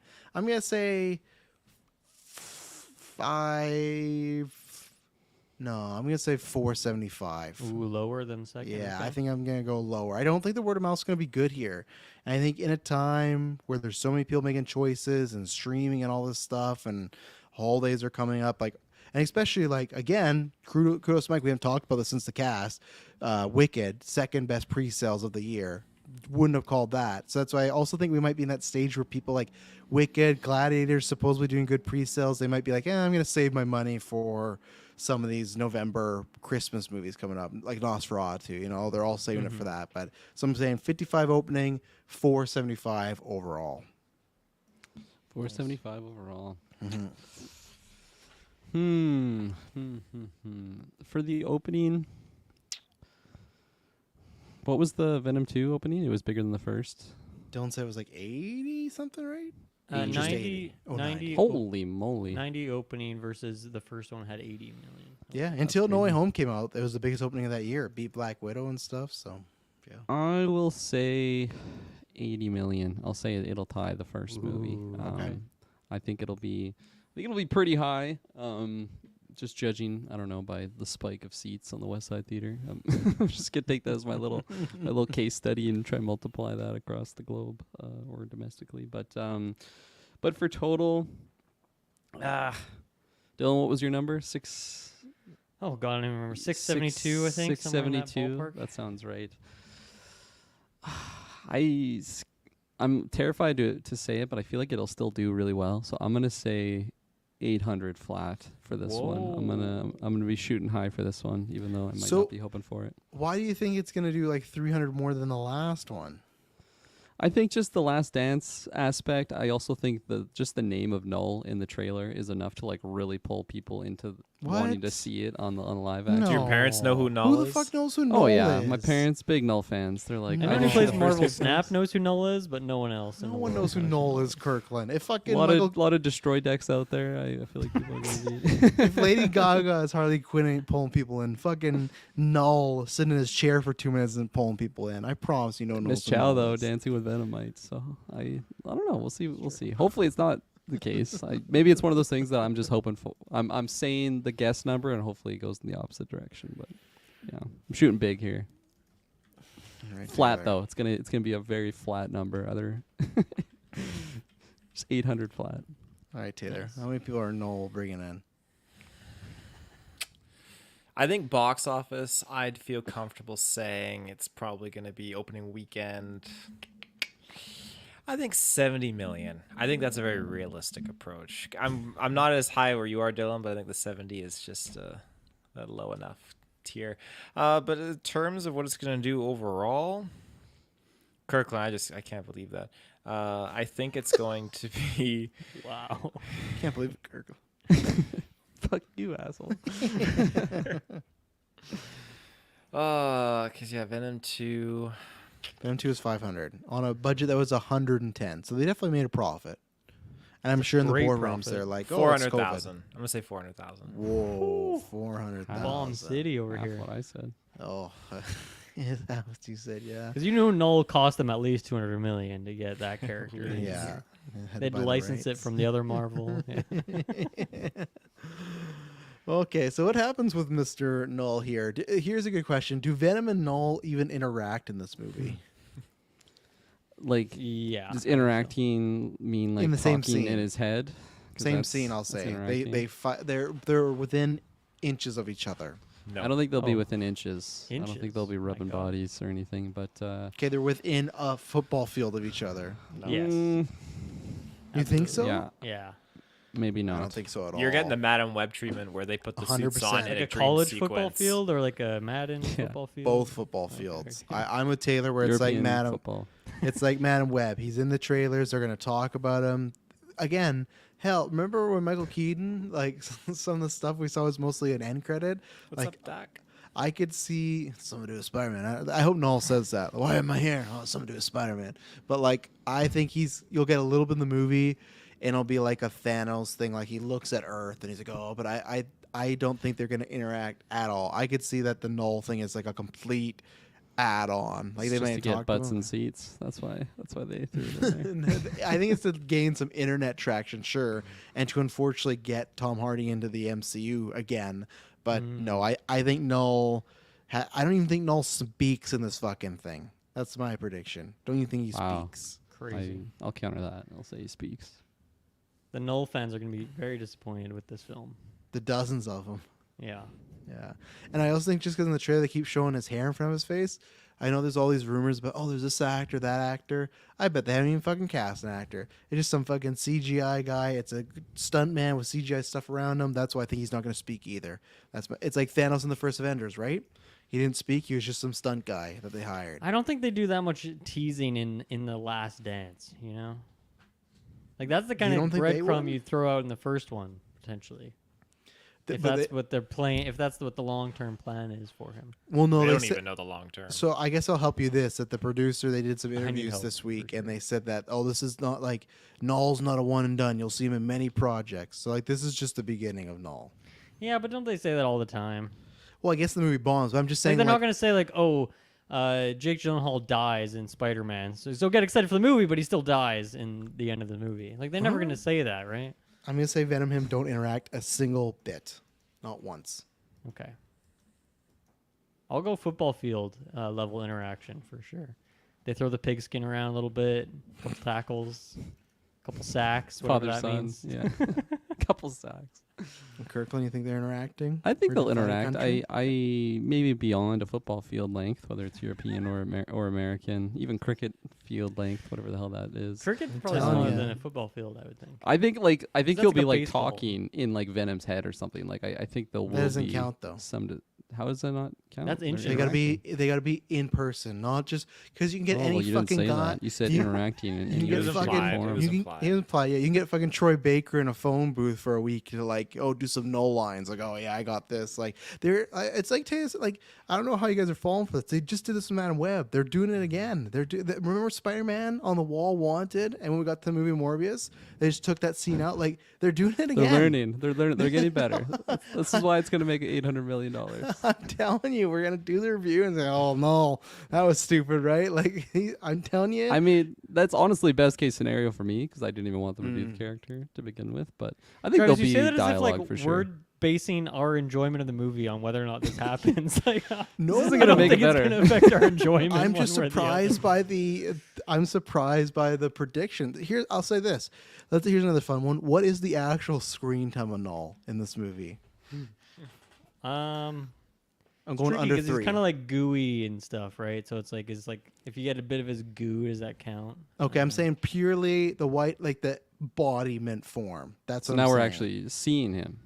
Well, we're you're gonna. saying. Yeah, well, we see him in the trailer. So So I'm, on screen time is what you're yeah, saying. I'm gonna I'd say under under 2 30 minutes. seconds. Under 30 seconds. And Yeah. you But think it's he's gonna be within a football field. And you think he's gonna interact with Venom in those 30 seconds? He's just be speaking to Venom. No, in his- right. in That's his true. mind. I'll right? go. It's implied. I mean, if he didn't even speak to him, he's gonna be like, "Where's Peter Parker?" He's not even in the movie. They Yeah. just had him in the trailer. They fucking could, yeah. I'll go in the between 4 to 5 minutes, and Taylor looks like he agrees with me on that. I would say. Yeah, Taylor. Yeah. He's. What do you think, Taylor? Mull it over a bit. Say that again?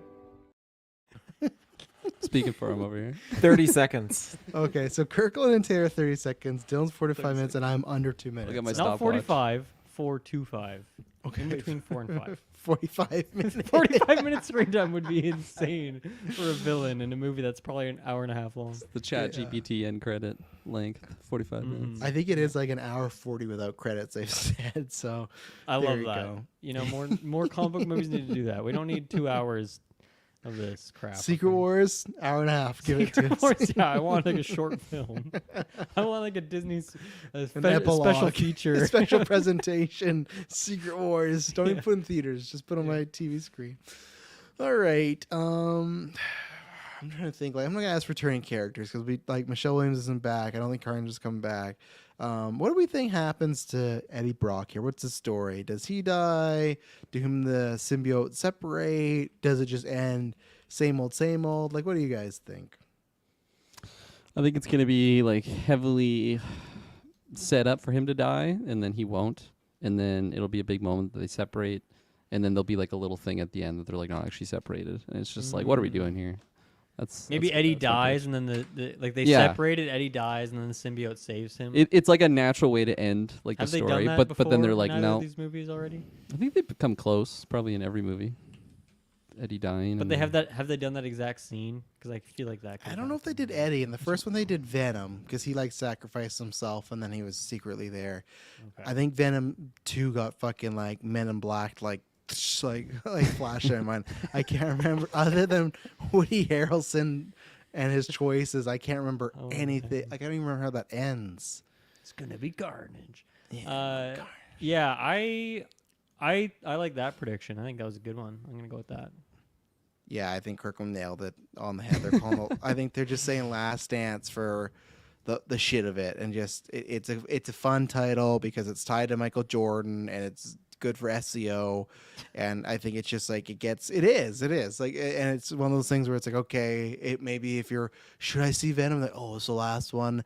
I don't care if if Tom Hardy says, oh, it's the last go around in a Venom movie. Like we've heard that before. If Hugh Jackman can say that and come back a decade later or nearly a decade, it's like, okay, I believe Tom Hardy you could easily get him back to throw a couple bones his way. So, yeah, they will leave it that he can be. And again, they said the last Venom movie, right? So they could be doing their Sinister Six, or as heavily rumored that he could be in Spider-Man 4 or something like that. So just because the last Venom movie doesn't mean that's the last time we see Tom Hardy as Venom, which I would prefer. I would like just to I would love it. That's what I hope happens. There's a weapon of mass destruction. They sacrifice themselves, and both Eddie and Venom die. So this can't. And the whole plan. Null dies. The whole planet of symbiotes dies. Like everything dies. So we can just start anew. But Except the little thing that stays behind in Tom Holland's universe. that right? can die too. That's little fine. bit of goo. I don't need it. Like, sure, cool. Give Tom a black suit, but I don't need it. If Feige said to me like, "Hey, we're gonna do the black suit, but we got to bring on the baggage of Hardy and everything." Nah, I got Toby's Spider-Man 3. I'm good. I got the animated series. I got the comic books. I don't need Tom Holland black suit. You know, he's fine. Agreed. Go buy a Bureau. You know, so Go buy a beer. Yeah. no Bureau. Oh, sorry. That's his non-alcoholic brand. So Okay. just him and Zendaya just launched this week. Everyone was mad because he's like, I got an announcement tomorrow, and I was like, oh fuck, it's Spider-Man, and I knew it was Spider-Man. And then it wasn't. It was Bureau, and then it was like, what a fucking loser, you know. So he's just making a non-alcoholic beer thing, but you know, guys had alcohol. A real issues. thing? Yeah, Yeah. because he was a self-claimed, like, he admitted that he was dipping into alcoholism. So this was his like. Sorry, is it called Beero or Bureau? Bero. Bureau? Bero. That's Bureau. I want right? to say Barrow Barrow. instead of Bureau because beer's they should- chewies. I guess so, but I'm gonna say. Is the Bureau. idea it's supposed to be like zero beer? That's what Like, I thought. Yeah. So that's why it'd be. Yeah. But if I it's hate that now. Barrow, if it's that just sounds like it's like a fucking gambling virus or something. You know, Gambling virus. you play it called when you like gamble Big Z online. or something. Really bank on the Zendaya name. That's what you should've Spider-Man's booze, and they're like, Yeah. Tom, you can't done. do that. Spider-Man secret stuff. And it's actually straight liquor. It's Yeah. like All the kids oh, want it. Yeah. What's that liquor that's really powerful? That it's like, Moonshine. not Everclear. moonshine. No, it's Tequila. No. Absinthe. Thank you. That's the one correct. Yeah, it's just. Oh yeah, it's not alcoholic. I swear. But oh, maybe could it be that? Yeah. But then there's that B-row. Barrow. You want a B-row? You want a B-row? He should have just called it B-E-R-O. But I'm still calling. It's like a beer Anyways, on the go. Yeah. good for him. You know, We're just critiquing. His you know, naming. no. Terrible idea. good for him. You know, everyone, if you got problems out there, go get some help. But yeah, either way, don't want Venom to survive this. So don't know where we're going. Let's get my barrow. I gotta get barrows now for the stream. We should for the stream. I doubt Ken has. I don't want to drink one. Why not? It's not. I'd rather have alcoholic. a Zoa. Than a Do Biro. both. What's wrong with the barrow? Yeah, what's wrong with Because you're a that? bear. You don't support Tom I Holland? mean, it depends how it tastes. Because I've had those other Only one way to find out. like lead-free Coronas or whatever, and like they're okay. You gotta have lead in your Lead Corona. free Corona. Yeah. All right, Superman. Fuck. Oh, there's another question I was gonna ask, but okay. Do we see any other Sony characters? So not the previous Venom ones, but any connection to a Madame Web, a Not Web, that's for sure. a Morbius. Do we see Michael Keaton flying around? Like, what do you? I hope do we Keaton's in see there. anything? I hope Keaton's in the end credit scene. Yeah, I want a bureau. Yeah. I'll go for a crazy prediction here. I'll say that Craven shows up in this movie. Oh fuck! I didn't even think about Little Craven. promo moment, set up the last Venom, which is maybe going to be their biggest one that they're hoping for. Kind of set up their next flop. Right, I forgot Craven's that. I think you're right, but I'm gonna go with it's a mention or illusion. I don't think Craven himself will be in there, but it'll be like in the news, like something's happening in Africa. That'll be Tom Holland with There's a a bunch man of named bureaus. Strider. He's looking for you. Yeah. Yeah, but no, I think you're right that there will be an allusion to Craven, and like I said, I do wonder what happens in a world of Venom bombs and then because Craven's bombing everybody. Like that's happening. Prepare for it. So like but yeah, I think you're right. An allusion to Craven. Anybody else? I don't think so. I don't think Jared Level's bopping around here. No, definitely. No one Anybody from else? Webb. Absolutely not. That's No. Even if they was, they would have scrubbed the tape on that and undone Yeah. it. So. No Garfield. So No Garfield. Taylor, anyone popping up? I mean, I agree. I don't think anyone else is popping in here. I think it's gonna be pretty. I mean, aside from obviously Lizard, which doesn't make any sense, Dr. Connors. Oh, but thank you. You remind me of the next thing I was going to ask. Right. there you go. Have it. No, Kirkland has to go first. No, you can have it. All right, so Kirkland, I'm going to hit you with both. One, will Spider-Man or Sony Marvel Spider-Verse character appear in this? And then two, we had talked about this about a year ago. Remember that plot leak where Venom was pounding around with a young Peter Parker? And then remember that first trailer had that young kid and he's protecting? That's what I'm going to ask. Is that young Peter Parker? Is that young Peter Parker? Crazy. And remember, son of a bitch, it might be. There's also rumors, if you forget the plot, that Madam Web the plot was more about protecting young Peter Parker. But then, because Venom 3 had young Peter Parker, they scrapped that, and it's only like a small portion of the movie. I think it's a terrible idea, but I think they might just go there. I trust Sony to do that. So yeah, that's Peter Parker right there. That's gonna be little Pete with his barrow. And then You can drink it; it's non-alcoholic. your previous question, Big I thought I juice. kind of answered already. I said Keaton. In the end credit. That's my I thought guess. you were memeing. Keaton but- the credit. I was a little memeing, but I kind of want it to happen just for the fun of it. I hope it's like the exact same, like literally the exact same clip that they Just with recycle Hardy. by like splicing Hardy in there. Yeah, they do that, That in would- every movie. That'd make this movie 8 out of 10 minimum. I would have to give it an Okay. 8 out of 10. So Not bad. High praise. yeah, if they want my what's it called, the little quote on the poster of me. Yeah, That's what they Geek have to first do. known for those little quotes on posters. Yeah. Great end credit, 8 out of 10. That's what I would say. Only way we're getting our quotes on posters is if we put them on our own. You know what I'm saying? Someone's got it. Yeah. Dylan, we seen a little Pete in here. No little Pete's. Okay. Zero Pete's. Well, Barrows. Taylor. I think there's a chance you could see a little Peter in here. R-rated.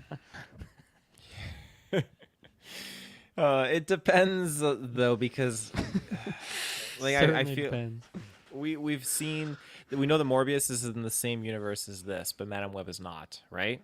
Do we know that? No. Oh, right. They did say they did say that before Madam Web came out that it was a solo film, but that was definitely not the plan. They definitely changed that, but they said, yeah, it has nothing to do with the other ones. So it is like technically you could headcanon it as being in the same universe. I mean, they said it's not. You can headcanon whatever said the it's heck you not, want okay. if it's headcanon. Well, I like to think It's it their is, Joker. but it's not. Yeah. So that's that being said, then I feel like with Morbius being attached to this universe, then we can see that Morbius had Spider-Man wanted posters or whatever in the background. So that just makes me think that we already have a Peter Parker in here. But Well, we didn't, remember? They edited those out of the movies. Those are just in trailers. fuck. Yeah. There's Yeah. been no Spider-Man. Throw a little Peter in here then. God damn it, Sony. I think what they're going to do is one of my funniest moments I had in watching Madam Web when, whatever her name is, Madam Web, is sitting down with Uncle Ben. He's like, oh, seen this girl. She's pretty special. And they don't ever say it's Aunt May, right? And even then when his mother, Peter's mother, has little Peter Parker, they say, oh, what you going to name him?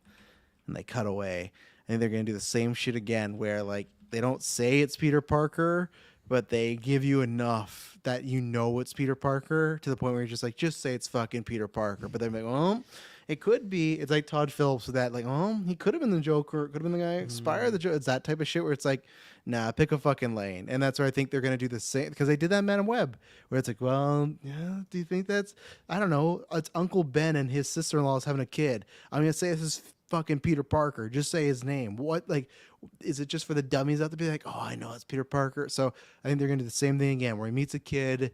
Maybe I don't know what the long form name for May is, but it's gonna be something like that, where he'll meet Aunt May a third. Maiden. Yeah, Mayday. Aunt May. Well, Mayday is his daughter. That's what Peter names his daughter. Don't laugh. Don't laugh. But that's what I think's gonna happen. It'll be alluded to Barrow. but not spoken. Baby Barrow. All right, finally, I'm going to put these two together because they kind of work.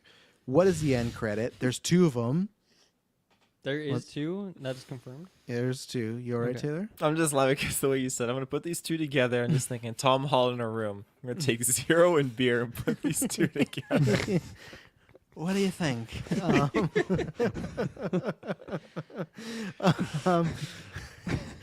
End credit. What happens in 1 or 2? And do we get any connection to the MCU? Also, we talked about a couple weeks ago. Lots of rumors going around. Heavy hot. Is there something official like the last movie where he licks the TV like, oh, this guy and that's tasty? Like, is it something very specific? One is absolutely Null related, I Yes, think. I agree. Maybe Null appears to be defeated in the end of the In a movie, football and then field. in the football field, yeah, and then What's this? and then in the post credit, we're like, you know, in a swimming pool, and Null is still around or something like Tom that. Holland throws him a beer. Thanks, Pete. Why is his voice like Cletus Cassidy over here? We're doing him.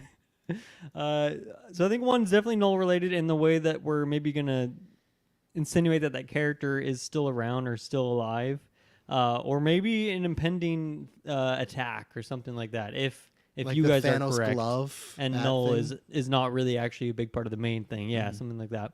I'll do it myself, Pete.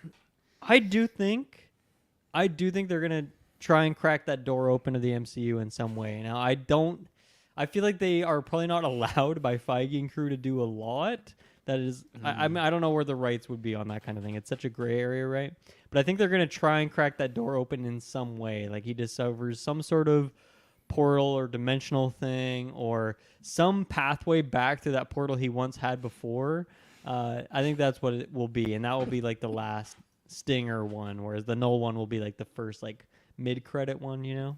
Yeah. Yeah. I didn't mean it. I'll describe for the audio listeners. I just forgot we had this photo for the Aquaman 2 listeners. This is I always think. This is Venom 3 is Randall Park creeping in on Yaya Teen II, and that's Kevin Feige, and that's just the way Dylan described him. Like, oh, he's cracking that door open, and yeah, I think Dylan's right on both. It's Null. I think it's gonna be a Thanos. Like, fine, I'll do it myself and credit, and then the second one will be Yeah, Tom Hardy or the symbiote teleported to the MCU. I don't think it's Holland. I don't think he's gonna be in here. That would be a huge get for them because I guarantee you they just throw that over the movie would start to bomb and they'd throw his scene all over those fucking TV spots. Like, you won't believe what happens at the end of Venom, and it's like, well, just fucking go and tick Bureau. Holding his bureau. Sponsored ad. I do not like this narrative. The guy, he's gotten shit all week for it. I support the guy. He turned his life around. He's given a option for other people, but now it's become this fucking meme on the pod. But you know what? Again, I will act.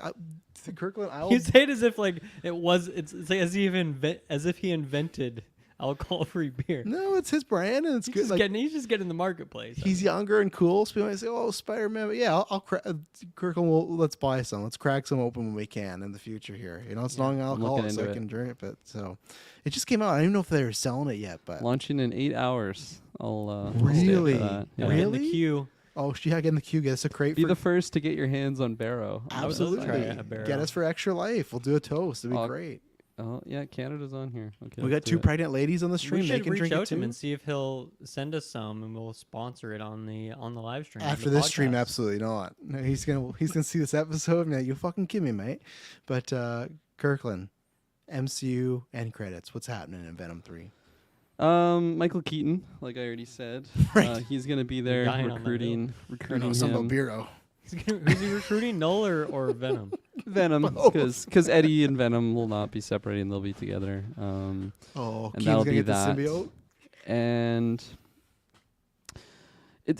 I do think it'll be something Null related, and I do think it'll be something cracking into the MCU. And I feel like Keaton could be still he's that. Been there. He's been in the MCU. You know, he knows where that door is to get back in. Gotta get back to my daughter. I don't think he does know where that door is. They didn't even establish how. But since Morbius, he's just flying around inventing portals and shit. I'm sure he's been trying to find his way back.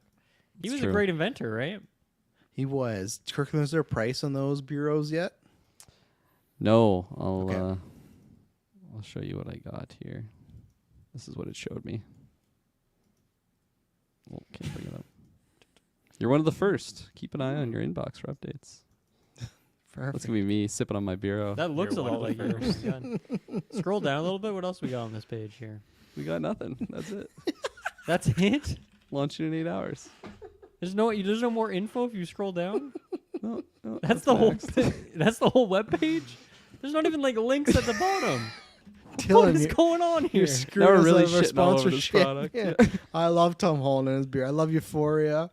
I loved him in The Impossible. He was great there. That cherry movie he did, I think that was him. Where he saw his anus. Yeah, fuck yeah, man. You know, really? His, oh my god. His anus. His camera shot up his anus. Yeah. And that was Banus. Banus. Zero. Yeah. I watched Uncharted. I like the color palette at least. You know, like GB. It's not quite GB green. Synergy though. We hit, two types that's of what green. He's aiming for. He's trying to get us. Okay. Yeah. I just got to hit him with that I don't drink. Maybe that'll be the end. I'll be like, never mind the podcast, guys. I'm with you, brother. You know? You're memeing on it just as much as anyone else. You guys are trying to act like you're better than You've us. become the very you thing keep bringing you it sought back to up. destroy. Yeah. You're egging me on. I'm fully supportive. I don't know anything about this guy's personal life, but I, support him on his Great journey, guy. and I'll buy a crate of these bureaus. I'm in. Zendaya's not dating no schlum, so that's what I trust. It's true. Yeah. I trust her more than anyone else. Taylor. I think that we could probably get at least just one post credits. I don't think we're getting 2. No, it's confirmed too. So Oh, it is confirmed too. Did you miss the part where Dylan asked me if it's confirmed? I was thinking about bureaus. He's been drinking too many barrels. Yeah. And why were you so offended about drinking a non-alcoholic drink? It's something like, oh, I'm too manly to be drinking that. You're like, no, absolutely not. It's not manly or anything like that. I just. It's not manly. When they have alternative not manly, kind of that's the only beverages reason. like that, I get curious. Okay, like what are all the ingredients? I want to know like what is all in there. What substitutions are in there? What's in there? Oh yeah, I just get Says cautious. the guy who's fucking downing like Monster energy drinks, and you're worried about Tom Holland's non-alcoholic downing. beer? You told me like, Taylor, you need to go to get an energy drink for. We're doing back-to-back reviews. I was like, I don't want to. Well, because you didn't listen to me about Goanna, which is like literally that's why it tastes like shit. But it takes the healthy stuff out of those drinks and leaves all the sugar and everything out there. That's gonna be the barrows. That's fine. That's great for Tom. Tasting like shit. The website did say it was premium, so it's probably good stuff. Premium. I'll I'm be the judge sold. of that. But there's no other information, so I'm I'm checking my email. 8 hours. There's no ingredients list on that website, so you're just going in blind. Like, Give me 4 cases. Yeah.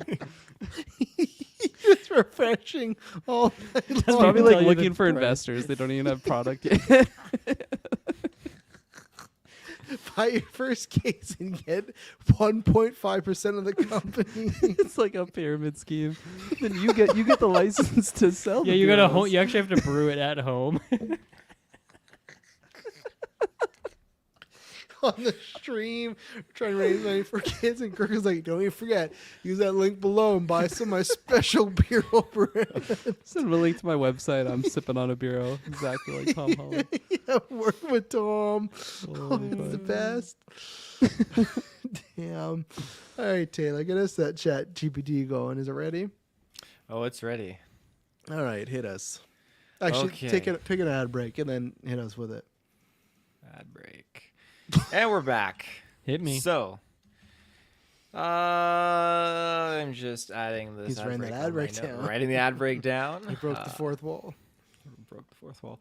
So this is called Venom 3 Into the Venomverse. Oh, my fuck. God. It's always the goddamn verses, man. There you go. That's it. That's all it gave you. There you go. So Eddie Brock is jolted awake by a familiar voice in his head. Venom is grumbling about their recent return to their universe. Eddie has flashes of Tom Holland's Spider-Man swirling in his memory, and both Eddie and Venom feel something is amiss. Their brief stay in another dimension has changed things. And as much as Eddie wants to return to normal life, Venom craves more excitement. We miss the fun. There are other weirdos out there to fight Eddie, Venom insists. Before That Eddie was can like a good argue... Venom voice, but that's okay. Yeah. Before Eddie can argue, a strange tear rips across the sky. From it swings Miles Morales. Dazed and confused, Miles explains that he's been pulled into Eddie's world by a multiversal collapse caused by Venom's crossing into another reality. Worse, this disturbance has awakened Nulverine, a savage fusion of Wolverine and Null. Hell yeah. They're Is just this a real thing? I don't know if it is. I never read the King of Black arc. I just love that they're gonna jump Null to get to Nulverine, but Nulverine? The dark god of symbiotes. Nulverine is hunting down symbiotes. I'm going to say symbiotes, not symbiotes like they do in the movie. Nulverine is hunting down symbiotes across the multiverse, absorbing their power to become unstoppable. Venom is his next target. Miles and Eddie reluctantly team up. The banter between Eddie and Venom providing moments of comic relief as they make fun of Miles' youth and experience. Virgin. I But only things, drink bureaus. You're doing it more than us. No, now, Travis. no. This guy on his high Travis, you're horse. such a hypocrite. Get out of you here. told me to say that. Things turn deadly serious when Wolverine arrives. The brutal, towering villain is a sight to behold, covered in symbiote tendrils and sporting retractable adamantium claws. In the first battle, Venom and Eddie are torn apart, literally, with Venom barely able to reform and shield Eddie from a killing blow. The team retreats, but not before Venom manages to attach a small part of himself onto Miles, creating a brief Venom-Miles hybrid. The result is stunning. Miles' agility and Venom's raw power merge into a sleek, terrifying version of Spider-Man. They narrowly escape Nulverine, but the threat is far from over. Act 2 is called Multiversal Collision. As Eddie, Venom, and Miles regroup, 2 more Spider-Men crash into Eddie's universe. Tobey Maguire's experienced, weathered Peter Parker and Andrew Garfield's sharp, witty version. The multiverse is continuing to unravel, and they know it's only a matter of time before more chaos arrives. The group forms an uneasy alliance and prepares for Wolverine's inevitable return. But their universe is another surprise in store. A multiverse ripple draws in familiar faces from the MCU. Doctor Strange arrives, drawn by the multiversal imbalance. Warning that Nulverine's destruction is just the tip of the iceberg, Strange confirms that Null, the god of all symbiotes, is stirring and the multiverse is in grave danger. During a chaotic skirmish with Nulverine, things take a wild turn. Nulverine goes after Doctor Strange, knowing the Sorcerer Supreme could seal the tears in reality, and in the midst of battle, Venom attaches to Strange, creating Venom Strange. This sounds great for Taylor. I'd like that. A dark, menacing version of the Sorcerer Supreme with Venom's monstrous physique. Strange's mystic arts, now boosted by Venom's strength, create a dazzling combination of symbiote-powered magic. Black tendrils extending through the mystical portals. Venom Strange briefly holds Wolverine at bay with conjured symbiote weapons and spells, but the fusion proves unstable, and Strange manages to force Venom off of him before it consumes his mind. So we are getting a Wolverine in this as well, too, when he separates from Null, it sounds like. Yes, but we don't... Well, it doesn't... No actor. No actor, yeah. Okay. Another desperate battle ensues when Andrew Garfield's Spider-Man jumps in to try and finish Wolverine, but he is tragically outmatched. Wolverine drives his adamantium claws deep into Garfield's chest, leaving him mortally wounded. Whoa. I swear, if they kill off Andrew Garfield's Spider-Man in Venom 3, that's the big... Like, what check did he get written to do that? Oh, man. His final words are bittersweet, urging the others to stick together before succumbing to his injuries. Garfield Spider-Man dies, leaving Miles devastated and the others shaken. The death only strengthens Wolverine as he absorbs Garfield's symbiote-infused blood, growing even more powerful. But in a surprise twist, Venom briefly bonds with Tobey Maguire's Spider-Man next, creating an imposing, older, grizzled Venom Spider-Man hybrid. Tobey's strength and experience are amplified by Venom, turning him into a battle-hardened monster, dealing devastating blows to Wolverine, but the strain of the symbiote overwhelms him, and Venom detaches from just before Tobey collapses, exhausted but still standing. Act 3, the final fight. As they regroup, Doctor Strange locates a multiversal weapon hidden within Madam Web's sanctuary that can stop Wolverine for good. Oh, there you go, Madam Web making an appearance. It's in. The team heads to the heart of the multiverse, a fractured landscape where realities overlap and collide. Along the way, they encounter a host of familiar faces, including Spider-Gwen and Spider-Ham, who provide comedic relief amidst the growing tension. Gwen briefly bonds Just with... what a third act needs. Let's get some new Exactly, characters introduced who are just here to make jokes. Gwen briefly bonds with Venom herself, becoming Of course a she slick, does. Oh yeah, slick, Character agile introduced Venom 4 Gwen. seconds ago. Hi, I'm Gwen. Oh! At the core of the multiverse, the final battle begins. Wolverine, now fully transformed into a monstrous symbiote weapon hybrid, faces off against the team. The fight is vicious. Tobey's Spider-Man sacrifices himself, using the last of his strength to weaken Wolverine, allowing the others to land crucial blows. Miles Morales, who has formed a strong bond with Eddie, makes the ultimate move. Venom merges with Miles again, this time for good, creating the Venom-Miles hybrid. This new form is sleek, agile, and terrifying, blending Miles' invisibility powers and Venom blasts with Venom's brute strength. An epic showdown, Venom-Miles strikes Wolverine down using the multiversal weapon, destroying him once and for all. And we have a post-credit scene. So Miles gets the big win there in this movie. They don't even talk about how he gets back home either, too. No, he's still seems like he's stuck there. It's his universe now. Okay. So for reference here, I just wrote, write me a post-credit scene with some Marvel MCU characters that are cameoing. Get super crazy with it. So it's titled Multiverse Madness is the post-credit scene. It's titled, but the screen I've fades heard from that black. before. Yeah.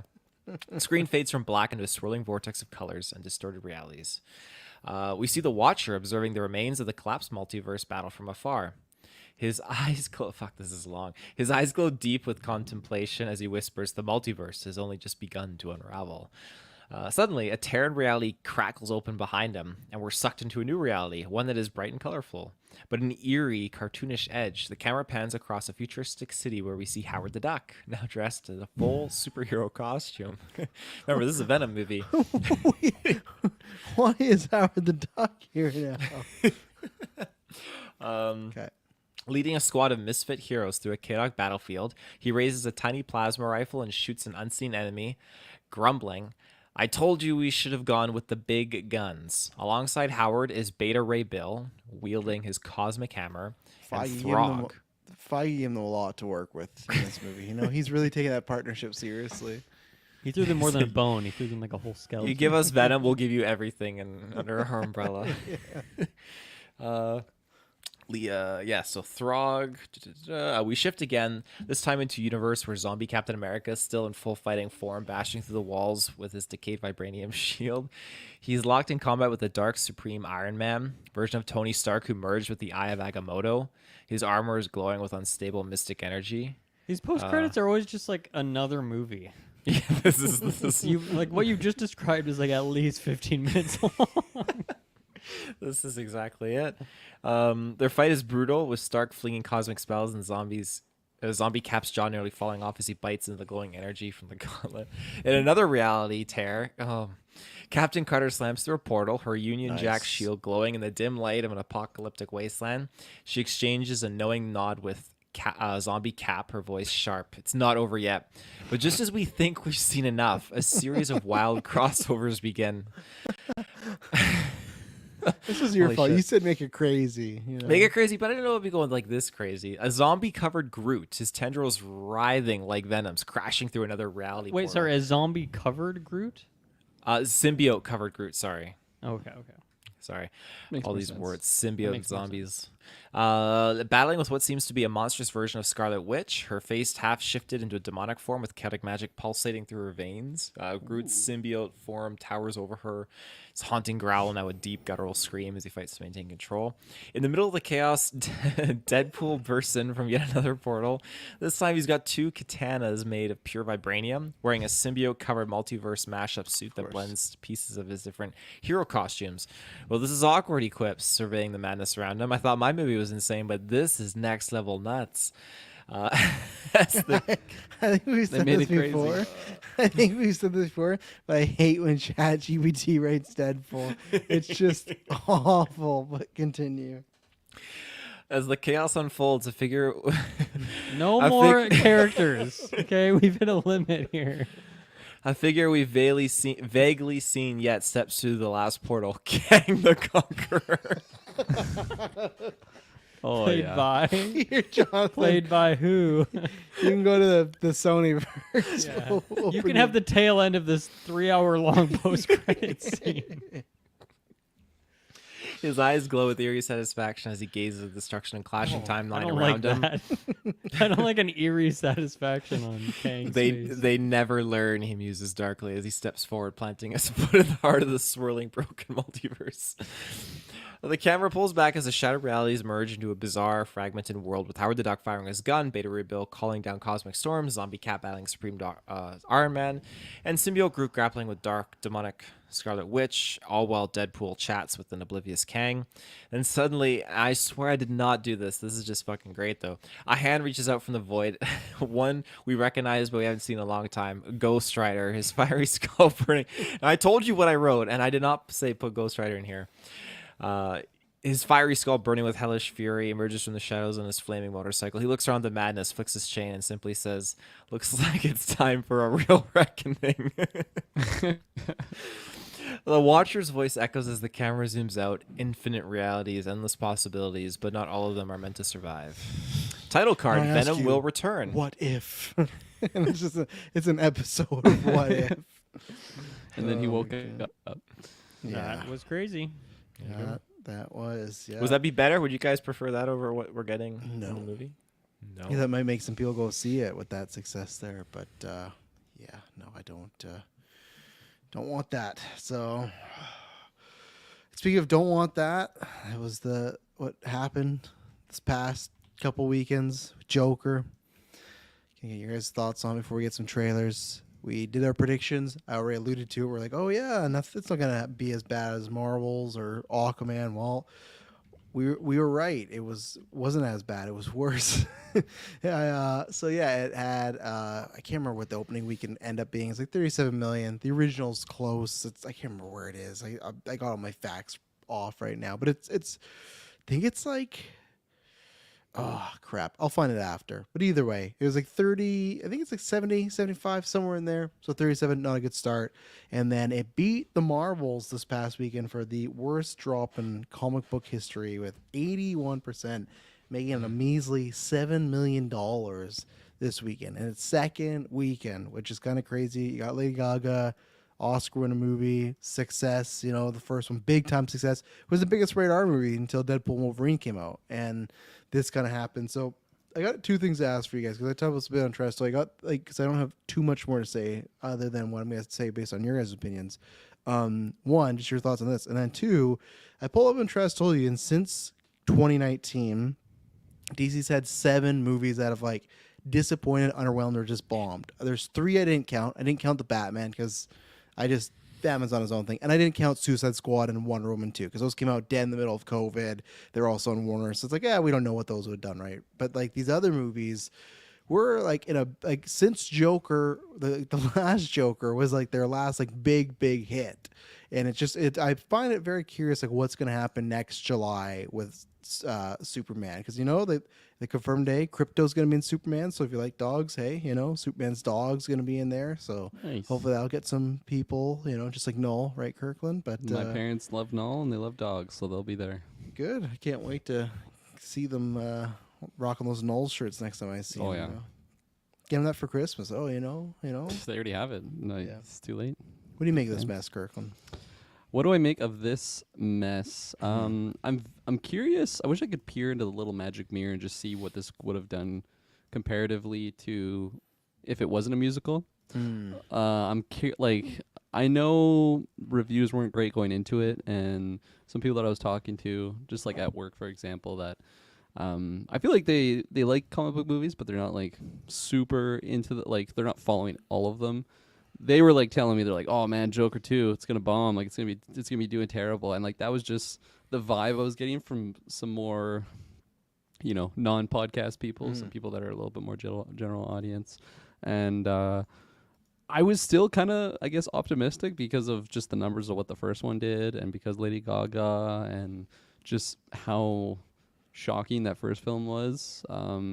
So this is like really surprising to me, actually. Like the numbers, maybe didn't think it was gonna do the same numbers as the first, but to be at the drastic drop off level that it is, that's very surprising to me. And I wish I could just see the multiverse of like even if it's the same quality of a film, but just it's not a musical. Like if that shifts a lot of people's interest in actually seeing the movie. I know a lot of people choose to avoid a movie if it's a musical, like they just really don't like them, and I don't think the musical aspect is like what broke this movie.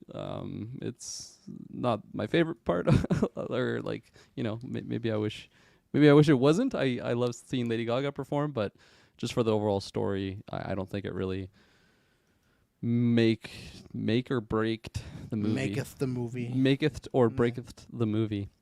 So yeah, surprising, and I don't know. Was there part B of that question? Yeah, the future of just, you know, bad DC. Yeah, bad that's what it was. like now it's like I feel like even in the years we talk about BVS and Suicide Squad, like all those movies, it's like the Venom thing, right? Those were making tons of money, like close to billions of dollars, right? And now it's at the case where it's like it's not, even though they arguably might have had some like better like quality ones in some of those movies back then, but I don't think it's like real like alarm bells are going off right now, at least for like my perception of DC. Maybe I don't know, maybe that's the common talk of the town right now, but I think people should just settle down. It is early still in like the gun reign of and what's Buddy's name that I always forget, the part Peter B. Safran. There you go, Big Pete.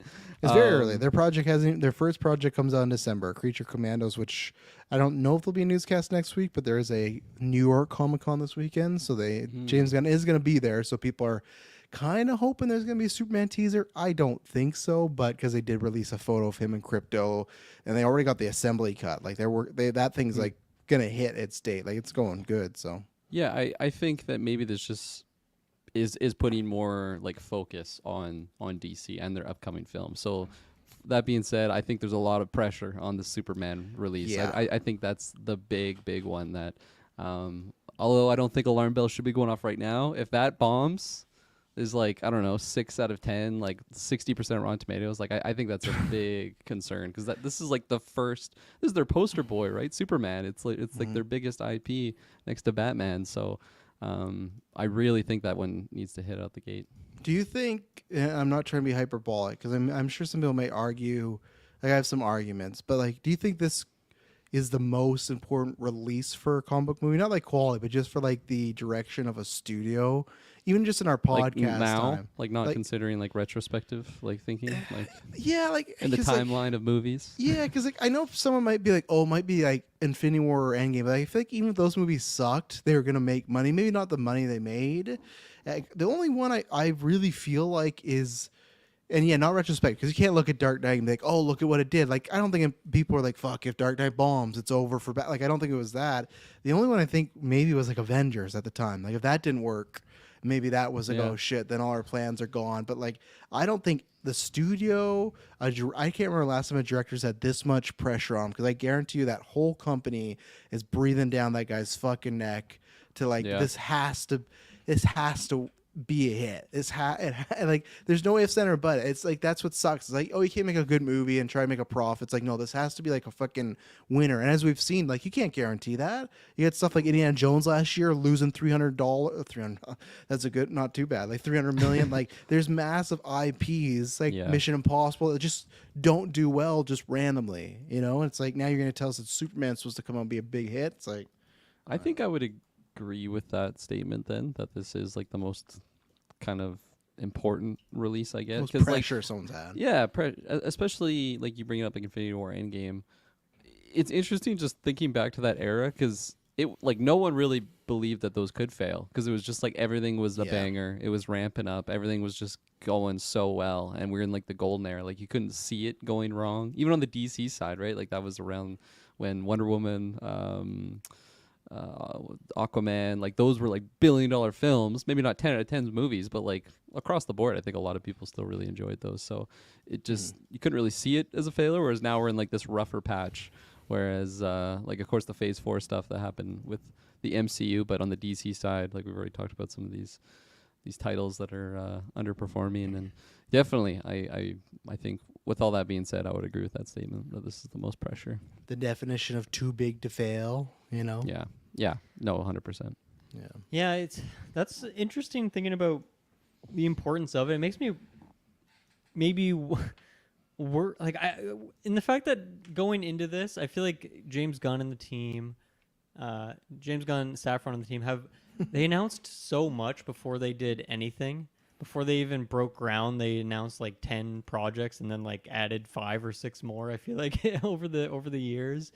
And it's like, I don't know, maybe that is a good strategy in terms of getting people hyped and getting people invested in those first projects, because you want to invest in it because there's going to be this future to it. But I also feel like, man, there is so much potential there for like huge disappointment for a ton of people if this movie does bomb. And we like, if a couple Marvel movies bomb, we're in a position where Disney has so much money that it doesn't really matter, and it will matter at some point, but it doesn't matter yet.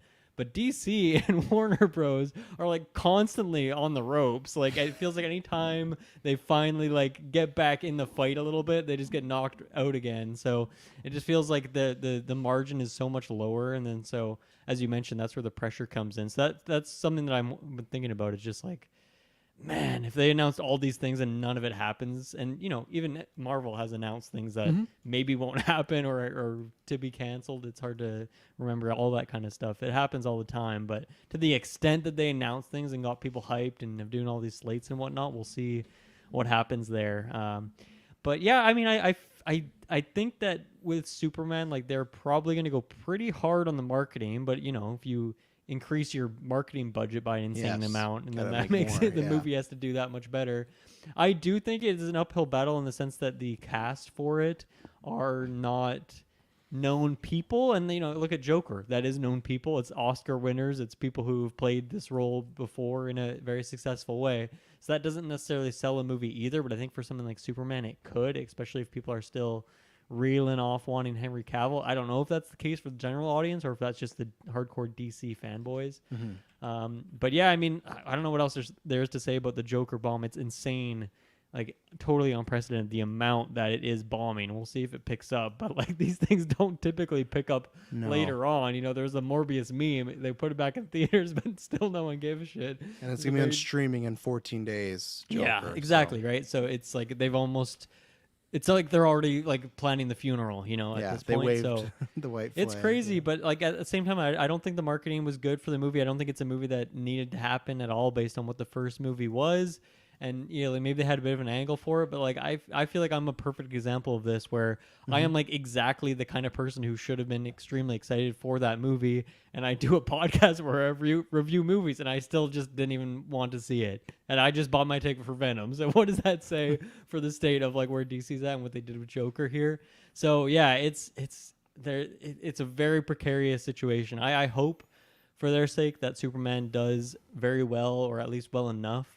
It doesn't. I just hope it doesn't bomb. I guess at this point, I hope that makes like a profit, even if that profit's only like 100 million or something. Because I do want all the DC fans to get to be able to see out this vision that Gunn and the team have been planning. So hopefully we can get there. I mean, I don't know if Creature Commandos hopefully is one of those things where it's like, okay, low investment, low risk, low reward kind of situation. Yeah, and it's more of like a soft launch for the brand than anything. So Superman's obviously the main testing ground there. I look at that as like a prelogue or a prelude, not a prelogue. I put epilogue. Prologue. I put the words together. Yeah, like kind of like a. Oh, here's what the world's kind of like. And Dalton asked, I thought Gunn said he wasn't announcing anything without a script. No, nothing's going into production without a script. So he's announced these things. He did even say this He's week. announced a million things. I don't know what that statement is. Now he's only announced that first slate. All that other stuff that's come out is nothing they've confirmed. Yeah, well, that slate was like what, 10, 12 things? I think it was 8. I could be wrong. Round up to 10. Okay, so it could be 10, 12. It could be 10, 12. Bit. But no. It's fair enough still. There's still enough. But yeah, you got Commandos out December, Superman's on July, and then both Supergirl and Green Lantern, or just Lantern, sorry, they're shooting in January. So those first 4 things that they talked about, those things they're happening. But yeah, they said they're not going to go into production. Brave and the Bold is further down the road? Yeah, that one I think is going to shuffle a little. I think they're still figuring out all that just stuff. Feels like one you kind of expedite, but I mean, I know they obviously Batman 2 is happening, so well, it's tough. And when Penguin's doing well, I think there just might be a feeling of like, well, do we even fuck with the Batman stuff and just let them do their right? You can always put the Batman in a cinematic universe. It's like the feeling with Wolverine and X-Men, right? Like you don't gotta lead with them. At any point, you can bring them in. It's like a shot of adrenaline and be like, oh man, Wolverine's in the X-Men now. This is super hype. Like.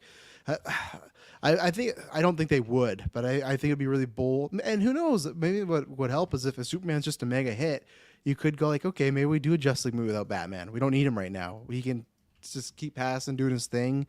Don't mess with that. Penguin's doing like great numbers. Like I think it's tricky with all this stuff. And Reeves like, yeah, we got another show happening, and then we got the trilogy. It's like that's a long, that's a good amount of time. And I guess you could have a Batman at the same time. We've never done that, right?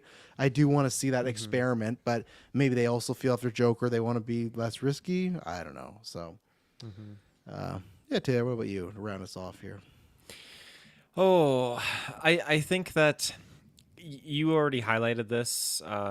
The fact that this is going to be Superman's going to be the first movie that's kind of under the Gunn umbrella. So I think that's 100%. That's nice because that means Joker 2 has no real implication or effect on that. It does affect the brand and the company, but it doesn't affect James Gunn and what he's going to be moving forward with, because for him it's like, well, that movie was greenlit before he came into the picture, and that's its own entity. It's whatever. So I'd be inclined to see like what the GA thinks. Like, do they know like, oh, these movies are not all connected in the same thing, like same universe? Like when they see the Penguin show, do they think like, oh, well, this like Joker fully with Lady Gaga, same world or whatever? It's all Batman, right? Like I just wonder what the limit is in the line that's drawn when it comes to the GA looking at this kind of stuff, because when Superman comes out, and I think it's good that they're leading with Superman, because it's been a good minute. I mean, we've seen obviously Henry Cavill appear in other projects, but 2013 being his movie, but Henry Cavill appeared in other projects. The last time they led with a DC to start Superman to start the universe, So, like well over a decade, and the last time he appeared obviously is Black Adam, which is recent, but not everyone's gonna make that. They're not going to click with that. When they think Superman, they're thinking Reeve, and they're thinking the Man of Steel movie. I would put Man of Steel before Batman versus Superman, because that one, like, it's a fun movie, but I think people still, the GA would gravitate, oh yeah, the Man of Steel movie with Kevin Costner and yada, yada, yada. So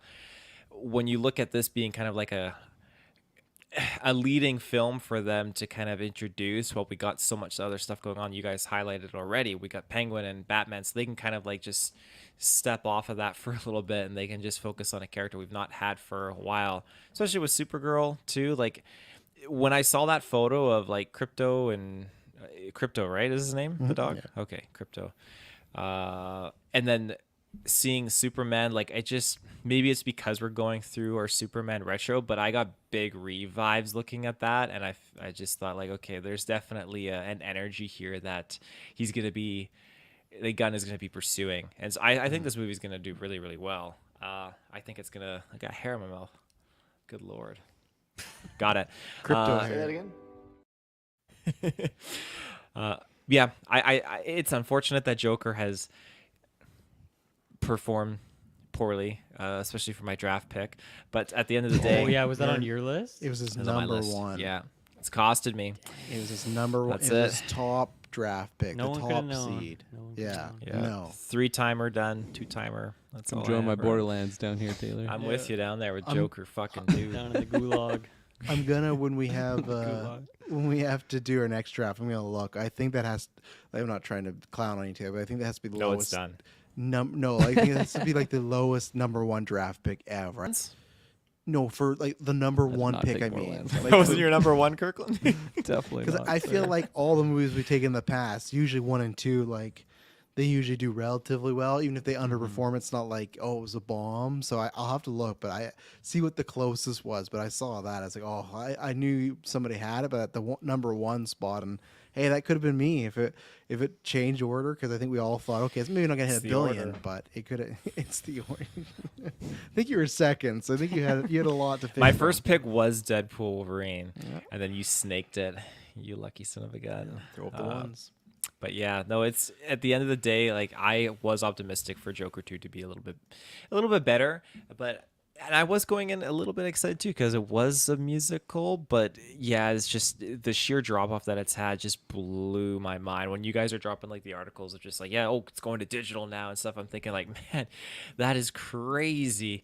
And I just feel like, okay, the faster it's on digital, faster it's out of theaters, the faster it's not going to be in the limelight anymore, and we can just move on to the next project. And like we already have, like Gunn dropped that Superman photo, and you said Travis is New York Well- Comic Con, so I feel like their publicity is just going to be growing hard for James Gunn's umbrella. Well, and I don't think it's an accident that the Monday after the first Joker weekend, the Monday after is when they confirmed the Green Lantern castings. I don't think that's a mistake at all. I think they just want that good press up. Like, what do we have that we can confirm and get people not to talk about this? Because at the end of the day, yeah, sure, it's not James Gunn's movie, but still, technically, if it's DC Studios and you and Peter are the president, you adopted those, those projects, right? So it's like, because at the same time, even if, let's say, Todd Phillips fucked off and said, hey, I'm not going to do another Joker, and this made $1 billion, right? Like, then it's like, oh, well, that's money, more money we can play with. That's a more success and everything. But now it's coming from another thing. Maybe I could see the devil's advocate way that maybe James Gunn looks at this and he's like, hey, the bar's super low.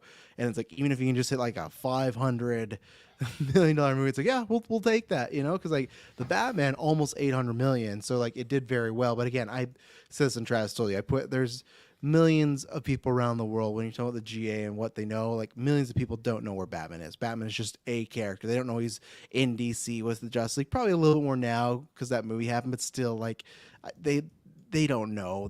Batman is above all. I don't care what people want to say about Superman. He's above those characters. Batman in a and different- Spidey, just Yes. transcend everything. Spidey's Tra- the exact same way. Random question: How much do you think Joaquin Phoenix made for Joker 2? Like Oh, I his think- his individual paycheck. I think it's out there. I think it's at least 15 million. I think something Okay. close. I think it's something like, or I could be wrong. I think it's like like Marlon Brando numbers. it is Marlon Because Brando. I was think- looking at the budgets, like the first Joker budget 50 million, the second one was 200 million. So they spent 4 times as much money to make it, which makes sense. Just I would have thought Joaquin and Todd would have made a lot more money just for those two alone. He to got be involved. 20 million, and then I'm pretty sure that Todd got 12, and then oh no, sorry. So him and Todd both got 20, and then Gaga got 12.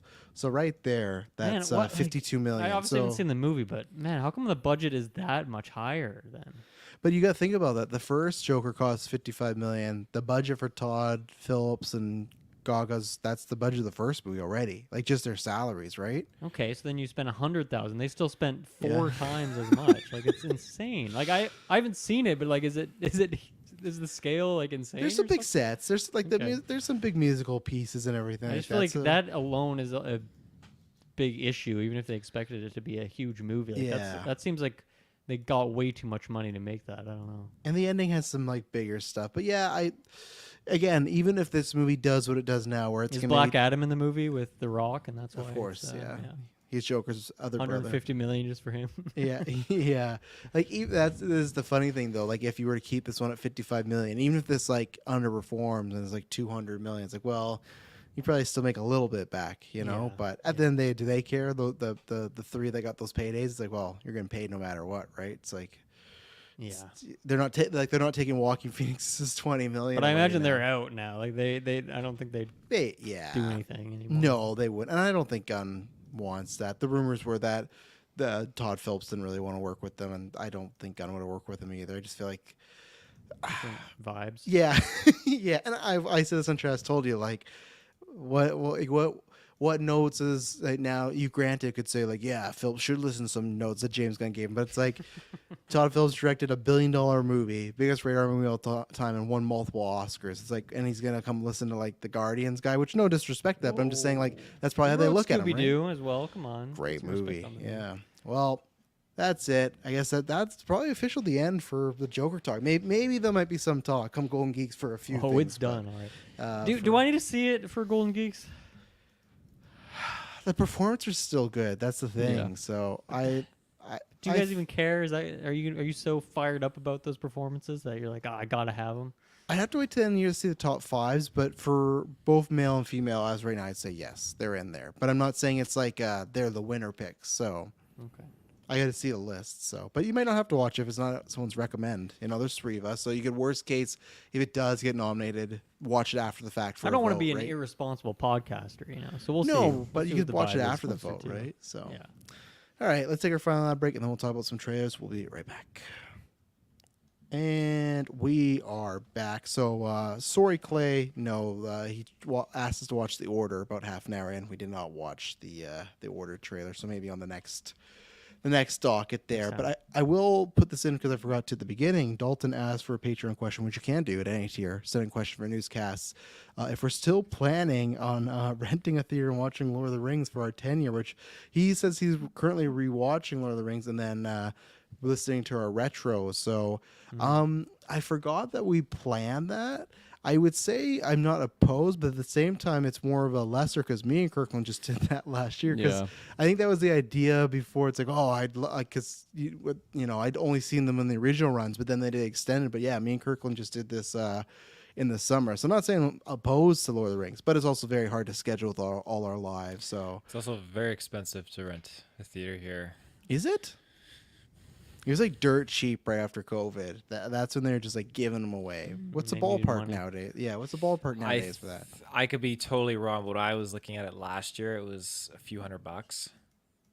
What's a few $100? Like 200 or like $200 to more? $300. Well, that's not that much.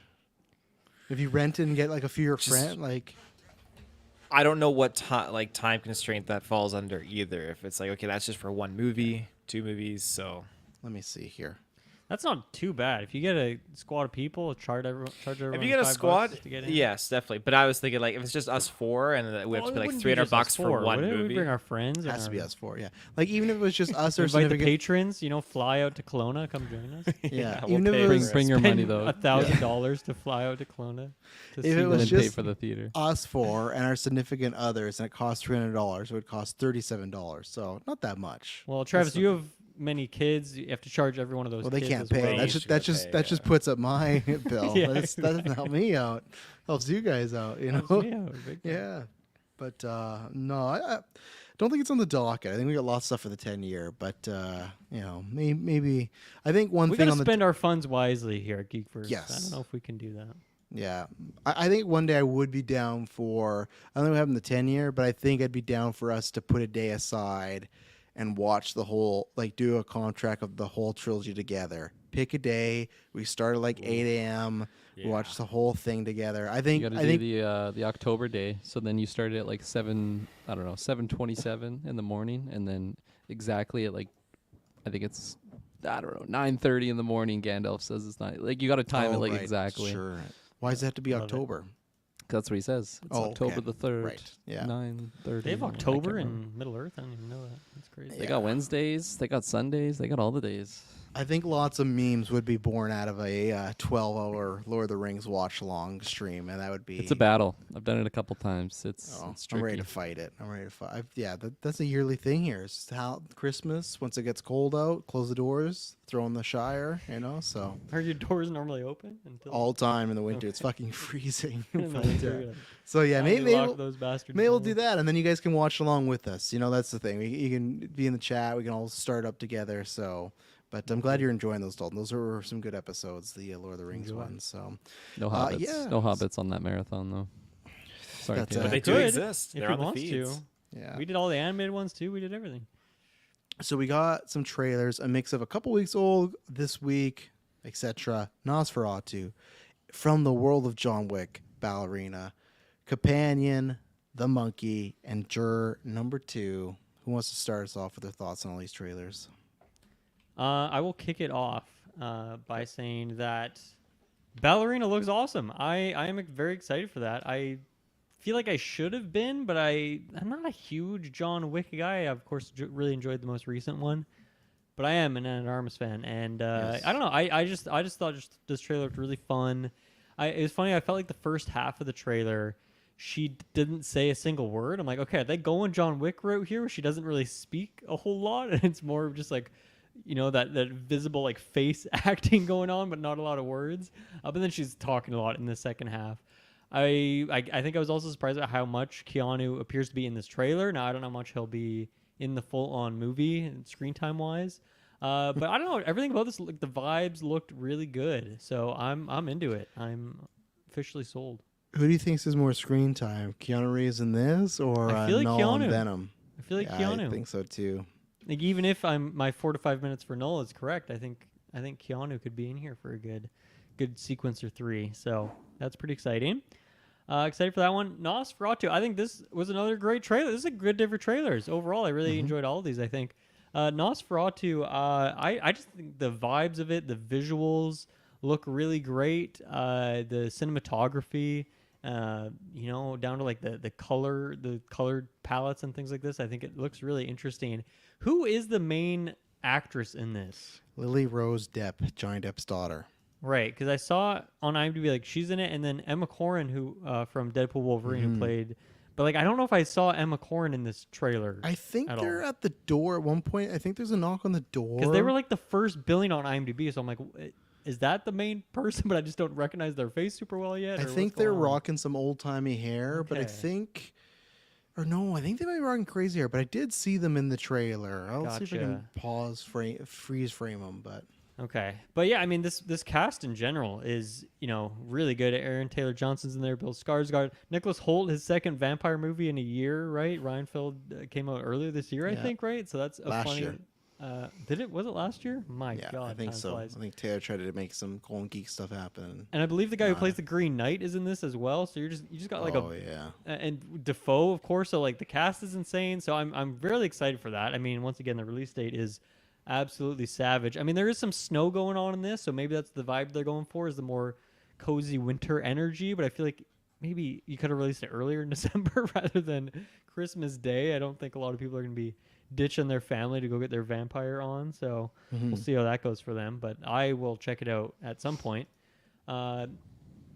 Companion, my God, I already forget what's going on in Companion. You got a couple people in there, and Jack Quaid looks like she's some in a AI chair with stuff. handcuffs, so it's pretty mysterious. This is definitely a wait and see in terms of see the Discord impressions of this one when people have watched it. But there's some interesting elements to it. There you go. There's Emma Corrin. Okay, cool. So I'm thinking they're probably They look very former, different than Deadpool Wolverine aesthetic. Yeah, they're probably playing a former victim of Nosferatu, I would Okay. imagine. And I did love when I pull off like, oh yeah, look, so you see YouTube videos, they have this like the most replayed moments, everything like that. Mm-hmm. Of course, the most replayed moment is when Lily Rose Depp is talking about how she's getting railed by Nosferatu. literally, of course, it's all like the sex stuff where she's on her knees. Like that's That's the most replay thing. That's And classic YouTube. when I And you pulled just up- contributed to it. You just yeah, clicked. contributing. when I pulled it up and I saw, I'm like, oh, I bet that's the Hermone and everything. It's like a that. slippery So slope. funny. As soon as that line climbs a little bit, then everyone else starts clicking on that because like they Yeah. want to see what other people are clicking on. That's and a then good point. It's a self-fulfilling prophecy. Which if you watch I the did IL, not know that was a most replayed option. I thought It's it was only like on. Well, you need a certain amount of views. I think for it so, to yeah. pop to up. trigger it. Interesting. Like you're not going to see that Yeah. on a Geekverse YouTube video. Sorry to say, No. but maybe one Yeah. day. Well, it never depends know on when the I'm- video we do, right? Yeah, Like- you'll never know when I'm talking about banging. Yeah, if it's our Nosferatu. day after tomorrow review, then yes, Yeah. you can get the Yeah. most replayed moment. And then Monkey. This is a crazy movie. It had Final Destination energy, less. Well, it is pretty cheesy still. It's Final Destination with like a little bit of a different tone, and I'm into it. Just like crazy, strange deaths occurring, not taking itself too seriously. So, I think it looked like a lot of fun. I don't know if I'm gonna get my tushy in the theater for it, but I'll definitely watch it at some point in the future. So overall, this is a great slate of trailers. I think my ranking for the great Maddie Sags, I'm gonna give it Ballerina number 1, Nosferatu number 2. Monkey number 3, Companion number 4. But I really liked all these trailers. And you didn't watch the Juror number 2, did you? Juror number 2? Yeah. Wasn't Was on that in the list. list of things? Wasn't on the list initially. Never mind. Don't need to rank it. So my fault, your fault. We'll never know, I guess. It's his fault. He edited the document. Okay. That's all from me. Yeah, I liked all these trailers except for maybe one, which that one might have been Companion. It just felt like a lot for a teaser trailer. I don't know. I felt like I got a lot of the whole movie. I'm used to these teaser trailers being like a really quick something, and then Really? we have no idea what it is, and then it's I just. feel like oh, every that's teaser interesting. trailer these days is just the first full trailer. It's like 2.5 minutes I agree long. with Tells you that. everything. And I also want to I want to ponder some on you, Kirkland. You said you got the whole movie. What is the movie then? The whole Like, movie. give me the beats. Maybe you don't get the whole Put on the movie, but I feel like I got shots of like the beginning, the middle, the end, the just every little splice 4. in there. I feel like if I really wanted to, I could just sit there and like piece together what's gonna Really? happen. I feel like there's shots in there that they might be big moments, and like I don't know. There's a scene where a lady is kicking down a window, and then later on, there's a scene that would be the scene before that because the gentleman breaks the window because when she's kicking the window, it's already broken. Like it just seems like there's a lot in there. I don't know. That's what I That was thought was just my Strange initial- Darling. I'm just telling you. Don't even remember Strange Darling, but yeah, I don't know. It looks like an interesting flick, but I got turned off a little bit from the teaser there. Ballerina, I'm extremely hyped on here. I'm just Baba Yaga's in there. My gosh, Ana de Armas is in there. My gosh, this is gonna be a fun flick. Did anybody watch the Continental? Is that what it's called? No. Absolutely not. Yeah. Tried. I Bit of never a- will. You tried. What I happened? didn't even play it. I tried to like get to it and just thought, no, I'm not going there. So Yeah, that's You fair. couldn't even navigate to it on He had to Netflix. fight people to get Crazy. through it. That's very fair. But Ballerina, I'll be there. Unlike the Continental. I don't know why I try and say Centennial. I got Gentani in my mind. Gentani. We got Nosferatu, man. Robert Eggers. I feel like I don't love all of his movies, but I certainly appreciate them, and it's a certain vibe. And this is a Robert Eggers vibe going on. Especially you got some snow in there. Willem Dafoe looking crazy. Love the cast. I'm very much looking forward to this film. My family doesn't go out to the movies, unfortunately, for Christmas, but I'm very much looking forward to watching this with my pop. It's gonna be a good one. We watched The Witch together for the first time.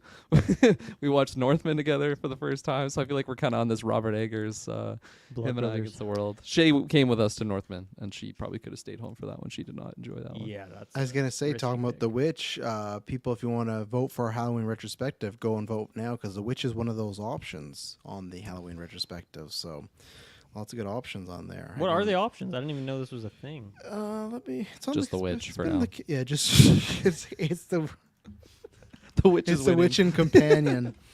The Witch, Ella Enchanted, The Witch 2. Afflicted, too. Afflicted, Bloodfest, Galaxy of Terror, Green Room, Spree, Invisible Man from 1933, the last horror movie, The Witch, and Watcher. And I'm not going to say which one's winning to sway any votes or whatnot, but What, I thought where do Subservience these was going to be on there. Where do these movies come from? We do this every year, Dylan. It's on the calendar. It's so the Halloween. We do an annual Halloween retrospective, and the patrons they throw a movie, and then the producers get to vote. Okay, no, that makes sense. I just Yeah. didn't even know that had started, so I'm Oh, yeah. surprised by all this. Because we're close. neither. We're Have we 15 mentioned days this away. live on a podcast before? Never. The poll just went live this week, so I think I've mentioned it that the Halloween retro movie. I think I mentioned on Agatha. Taylor might be able to back me up, but I think I mentioned it I've at not some been point. Agatha. It's been mentioned on Agatha. There you go. There you go. I just do plugs just on Agatha now specifically. So, Kirkland, did you rank those too? I don't think I finished them all actually. There You was get the one monkey. more. Oh, the monkey. you still Yeah, need to see this long was legs. really intriguing. It looks like it's gonna be gory and pretty gross, but I was very intrigued with just the mystery of what was going on. It reminded me of, I feel like, a movie that I'd seen before, but I can't really remember Final what it is. Destination? So I never saw Final Destination. Maybe the first one, but no, a different I'm type excited of for that flick, but retrospective one day when we're really dwindling is there like down on the 10 content. of Final those Destination? movies? How many? There's are supposed to be there? another one 6 or coming out 7. too. Taylor will be all on board on that one, I think. Yeah. I've not seen all of them. I remember Tanning Bed one. Is that the first? That's number one of the 3. later ones. Oh, interesting. sure. Okay, so maybe I didn't see the That's first. number 3. That's the Vancouver filmed one. Yeah. Vancouver. Maybe I was in that one. Who knows? Maybe I was Nope. stopping by. There was a scene in that. It was filmed like a block from my house. Oh, It's crazy. pretty trippy. Yeah. Does it scare you watching that scene now? You're like, It scares me a little bit when I drive up that street and I think about the fact that there was a huge van that barreled down it and smashed into someone's car. It's gonna come back. It Yeah, came it there might. before. It might. You gotta watch Um, Long Legs, Kirkland. To get on. Be more I excited know, For the monkey, it's on the list. possibly. Yeah. That'll be. I mean, I gotta watch it, right? It's gonna be. You should watch it before golden- Halloween. Golden Geeks contender. Watch it with your dad. Yeah. Yeah. Yeah. It's So you- it's so like you- the Halloween movie. You'd say. No, so you just know what I'm dressing up as. So You're dressing up as Long Legs. absolutely, I am. Yeah. I don't Belong know if here. you're. and Are you everything. serious? I am. Yeah. That's exciting. I don't even know what that It's is. not exciting. You haven't even watched it. Can't be. I Exciting. know, but I'm excited to see the movie now, and I'm Yep. excited to see you. In order Wow. of hype, starting at my least hyped, I'll say Companion, and then it's just bangers. So I guess Monkey, and then Ballerina, Nosferatu, probably in that order. Yeah, Nosferatu would be the big number one. That's the Christmas gift that I won't be opening on Christmas Day, but I think it'll be a good one. So yeah. Nice. I'll go. We'll leave Taylor last because you never know what takes he's gonna have. Yeah, Ballerina looks good enough. I'm interested because that movie got reshot to shit, and luckily I think they said the test scores are like doing better. But yeah, they just had the guys that directed the original John Wick come in and did like 2 to It's a 3 good months sign. of shooting. So yeah, I'm just wondering how much that movie costs now. But obviously I don't need I to don't worry care how about much that. it but- costs. Oh, I'd like more Anna de Armas, though. That's what I mean, though, right? I'd like this to continue, and because Baba Yaga's dead, spoilers, but whatever. Or is he? I don't He know. looked pretty alive in this can't trailer. die. but- He can't Good die. thing about Yeah. prequels. So yeah, no, I'm looking forward enough to this. I think what's holding me back from my excitement is we saw her do this in No Time to Die, and she had a much more excitable character there, where I feel like they're just giving her this I worry they're going to strip a lot of her charisma away from the character just to be like John Wick, but a female version of Ballerina, because I don't see much personality from her in this. And what sucks is I know she can do that. I don't think it's like, oh, she's bad here. I think it's just that the way they've written the character, John Wick and Keanu, that works because it's like that's just like a vibe Keanu has, right? You're watching because it's Keanu. On an Armas, I watched for performances. So with No Time to Die, she did all the gunplay, the kung fu, everything like that. But then she had like this very cool, bubbly character, very good comedic beat. But this just looks like she's kind of a stonewall killer. So that's my worry. Is just it's gonna feel like John Wick light. And I don't want it to. I'm fine with being in the John Wick world. That's cool. The Continental. You got Lance Reddick in his last role. You got Ian McShane. Like this trailer's definitely hitting the GL over the head. Also, this is the worst title ever. The fact that it's not even after the fact, technically the movie is called From the World of John Wick, Ballerina. Like when you pull it up on Adam and like everywhere you go, it is From the World. It's not even like Rogue One, a Star Wars story. It's not even Ballerina, a John Wick story. That's what's first. It's fucking mind-boggling me. I already ranted about this on After 9, but so yeah, I'm excited, but I'm still This one won't be one that I'm fully in until I see it, because I still think, yeah, okay, maybe the test scores are doing better, but I don't know. We'll see. Companion, yeah, I'm excited. I like. I saw. Taylor, did you ever see the Boogeyman that came out? I did actually. Yeah. So she's the lead here. Sophie Thatcher. She's also in that Heretic movie that's coming up. She's in a couple other things. She's got a good agent, and she's in a bunch of stuff. I really like Jack Quaid as well. I think he's going to be like a big deal in the next couple of years. I just think he's making a lot of good choices, and I think, as you could see if you watch him in Scream, he has like lots of layers. He's not just the nice guy that he plays, like Huey and the Boys. He can do a lot of things. So there's something about this where I just feel I got like a heightened Ex Machina sort of vibe going on. And I guess, I mean, I see what Kirkland you're going for. Like, there's a lot of big scenes, but I think that the layout is going to be quite a bit different. I feel like I still have no idea what's going on other than like, I don't know. There's ideas of, you know, sci-fi stuff. You can see there's some robot stuff going on, but there's other actors in here I enjoy. So I don't know. I feel like it could be a sleeper, or it could be one we never talk about again. Who knows? The monkey. It's funny because Clay put this in the Discord where he said, "Oh, it looks completely different than Longlegs." For me, that was not a pro, and I'm curious because so after Longlegs, I started to watch all of Osgood Perkins' work, and I've watched all his films but one. He has a Hansel and Gretel movie, which I can't find anywhere on any streaming service, so I have to wait or find a way at some point. But all his, even like Longlegs, there's like some humor in it, but all his movies are very, very dry and very dark and very serious. Like it's one of those movies where you don't, like, especially some of his early work, you don't catch a fucking breath. So it was odd to me that this one was kind of like invoking like dark comedy vibes. And I'm not saying he can't do that, but it's also the thing of like, I wonder if that's what people are gonna want. I don't think it's the same as like Joker, right? $1 billion movie, but when you're previewing Osgood Perkins after Longlegs, I don't think of like, oh, a dark comedic director. I thought of like, oh, we're gonna get another very scary, trying to be scary, whatever you think of the movie, like something very dire and serious. So I'm hoping it's, oh, he pivots and does something good, and not, oh, a lot of people are disappointed because they saw the Longlegs director and now this is like a, you know. Because he must have filmed this before Longlegs came out, right? You know, I think I actually don't know. They were very close together. That's all I know. They were very, and I think he has one more picture with Neon as well after this. So, and good for him. He's working. He's got like the movie, like, and smart for them to get this movie out as soon as possible in a sense, like get up that hype. But also, I just think like for me, I enjoyed the trailer enough, but like Longlegs had like that huge marketing campaign where this just kind of felt like this could be like a streaming movie to me. I don't know. I just didn't feel the same chutzpah like I did with Nosferatu, which, oh man, this is the movie I'm most bitter about that I'll be like missing. Like I said, I'll have to some point sneak away late at night and see it once the twins are here. Oh, good. Emily's asleep. But yeah, I can't fucking wait. I love everything. I love the scale of this movie.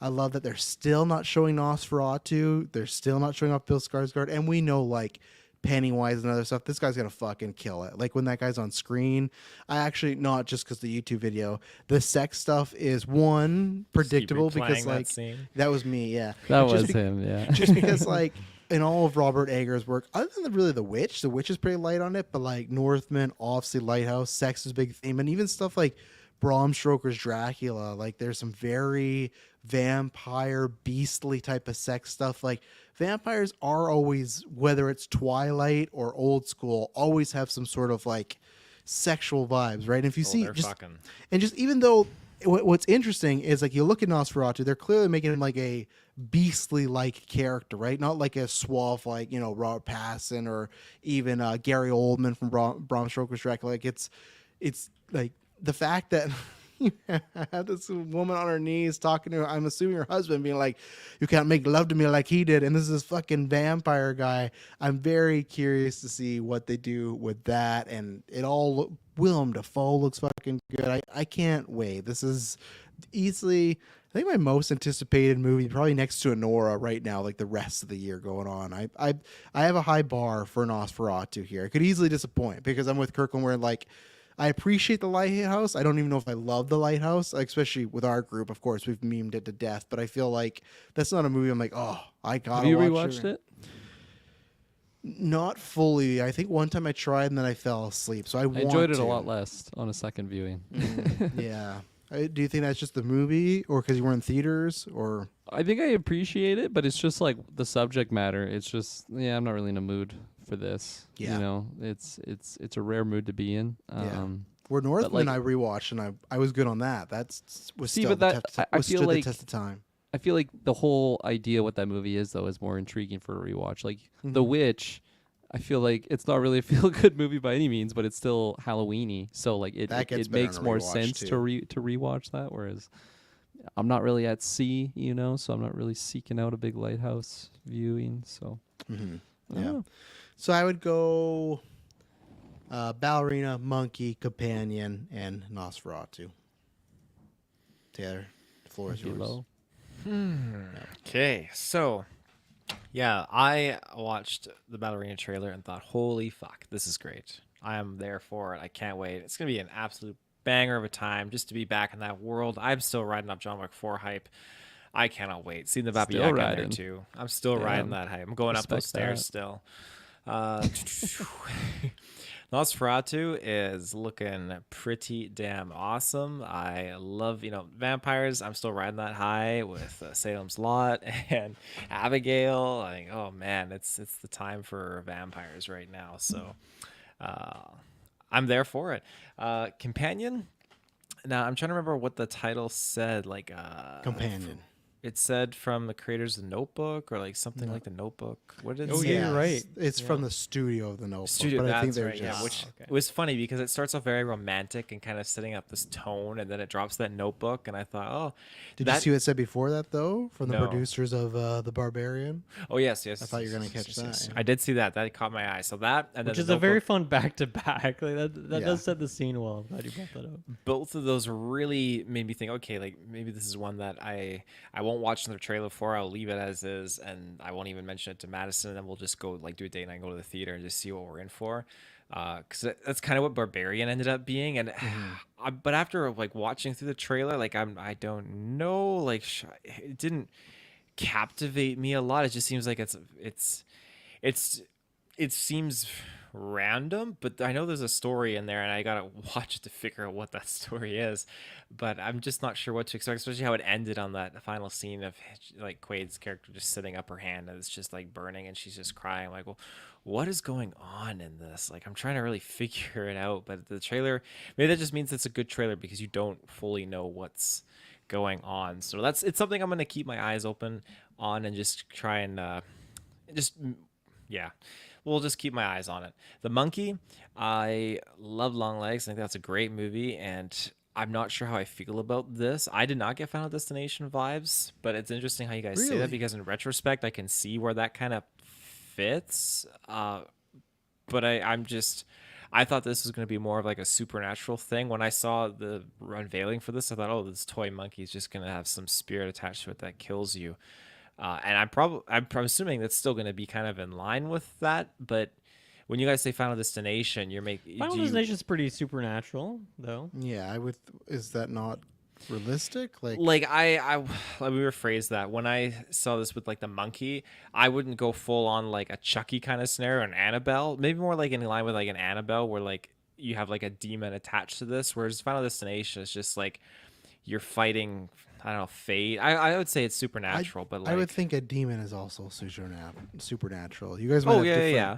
But I'd say like it's different context between like Final Destination and an Annabelle, where it's like I think for me, the Final Destination vibes are more just people dying in crazy ways. by real world activities where like, oh, a toaster fell on this guy's head. It's not like and that's what the monkey's supposed to be, like people just dying. I don't know. That's what it looked like in the trailer to me. It looked like You're gonna have to ask Mr. Osgood himself. or Stephen King. It looked like not that I've seen anything other than the North American version, but similar to like a Death Note.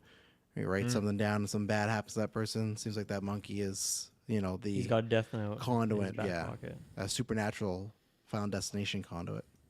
Okay, I can see that then. I'm not sure if I'll be rushing to theaters right away to see this one like I did with Long Legs, but it's something I will put in my back pocket for another day.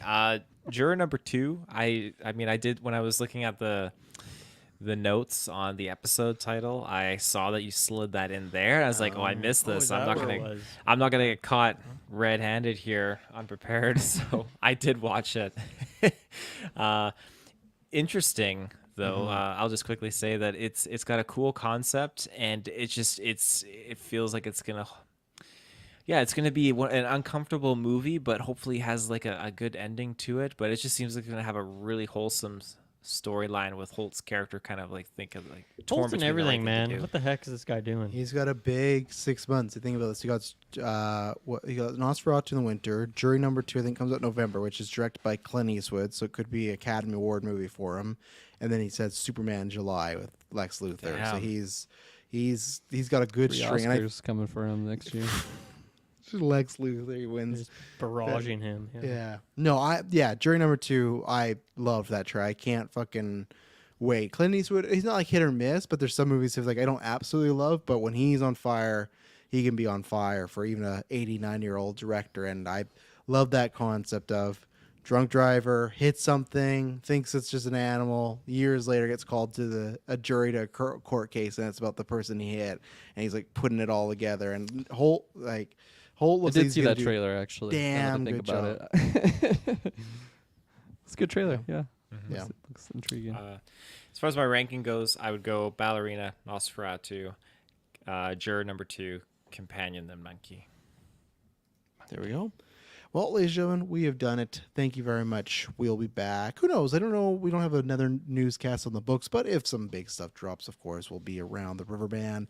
If not, retros, side quest, random reviews, all that good jazz. Thank you very much for tuning in. When you hear from us next, it'll not be boring.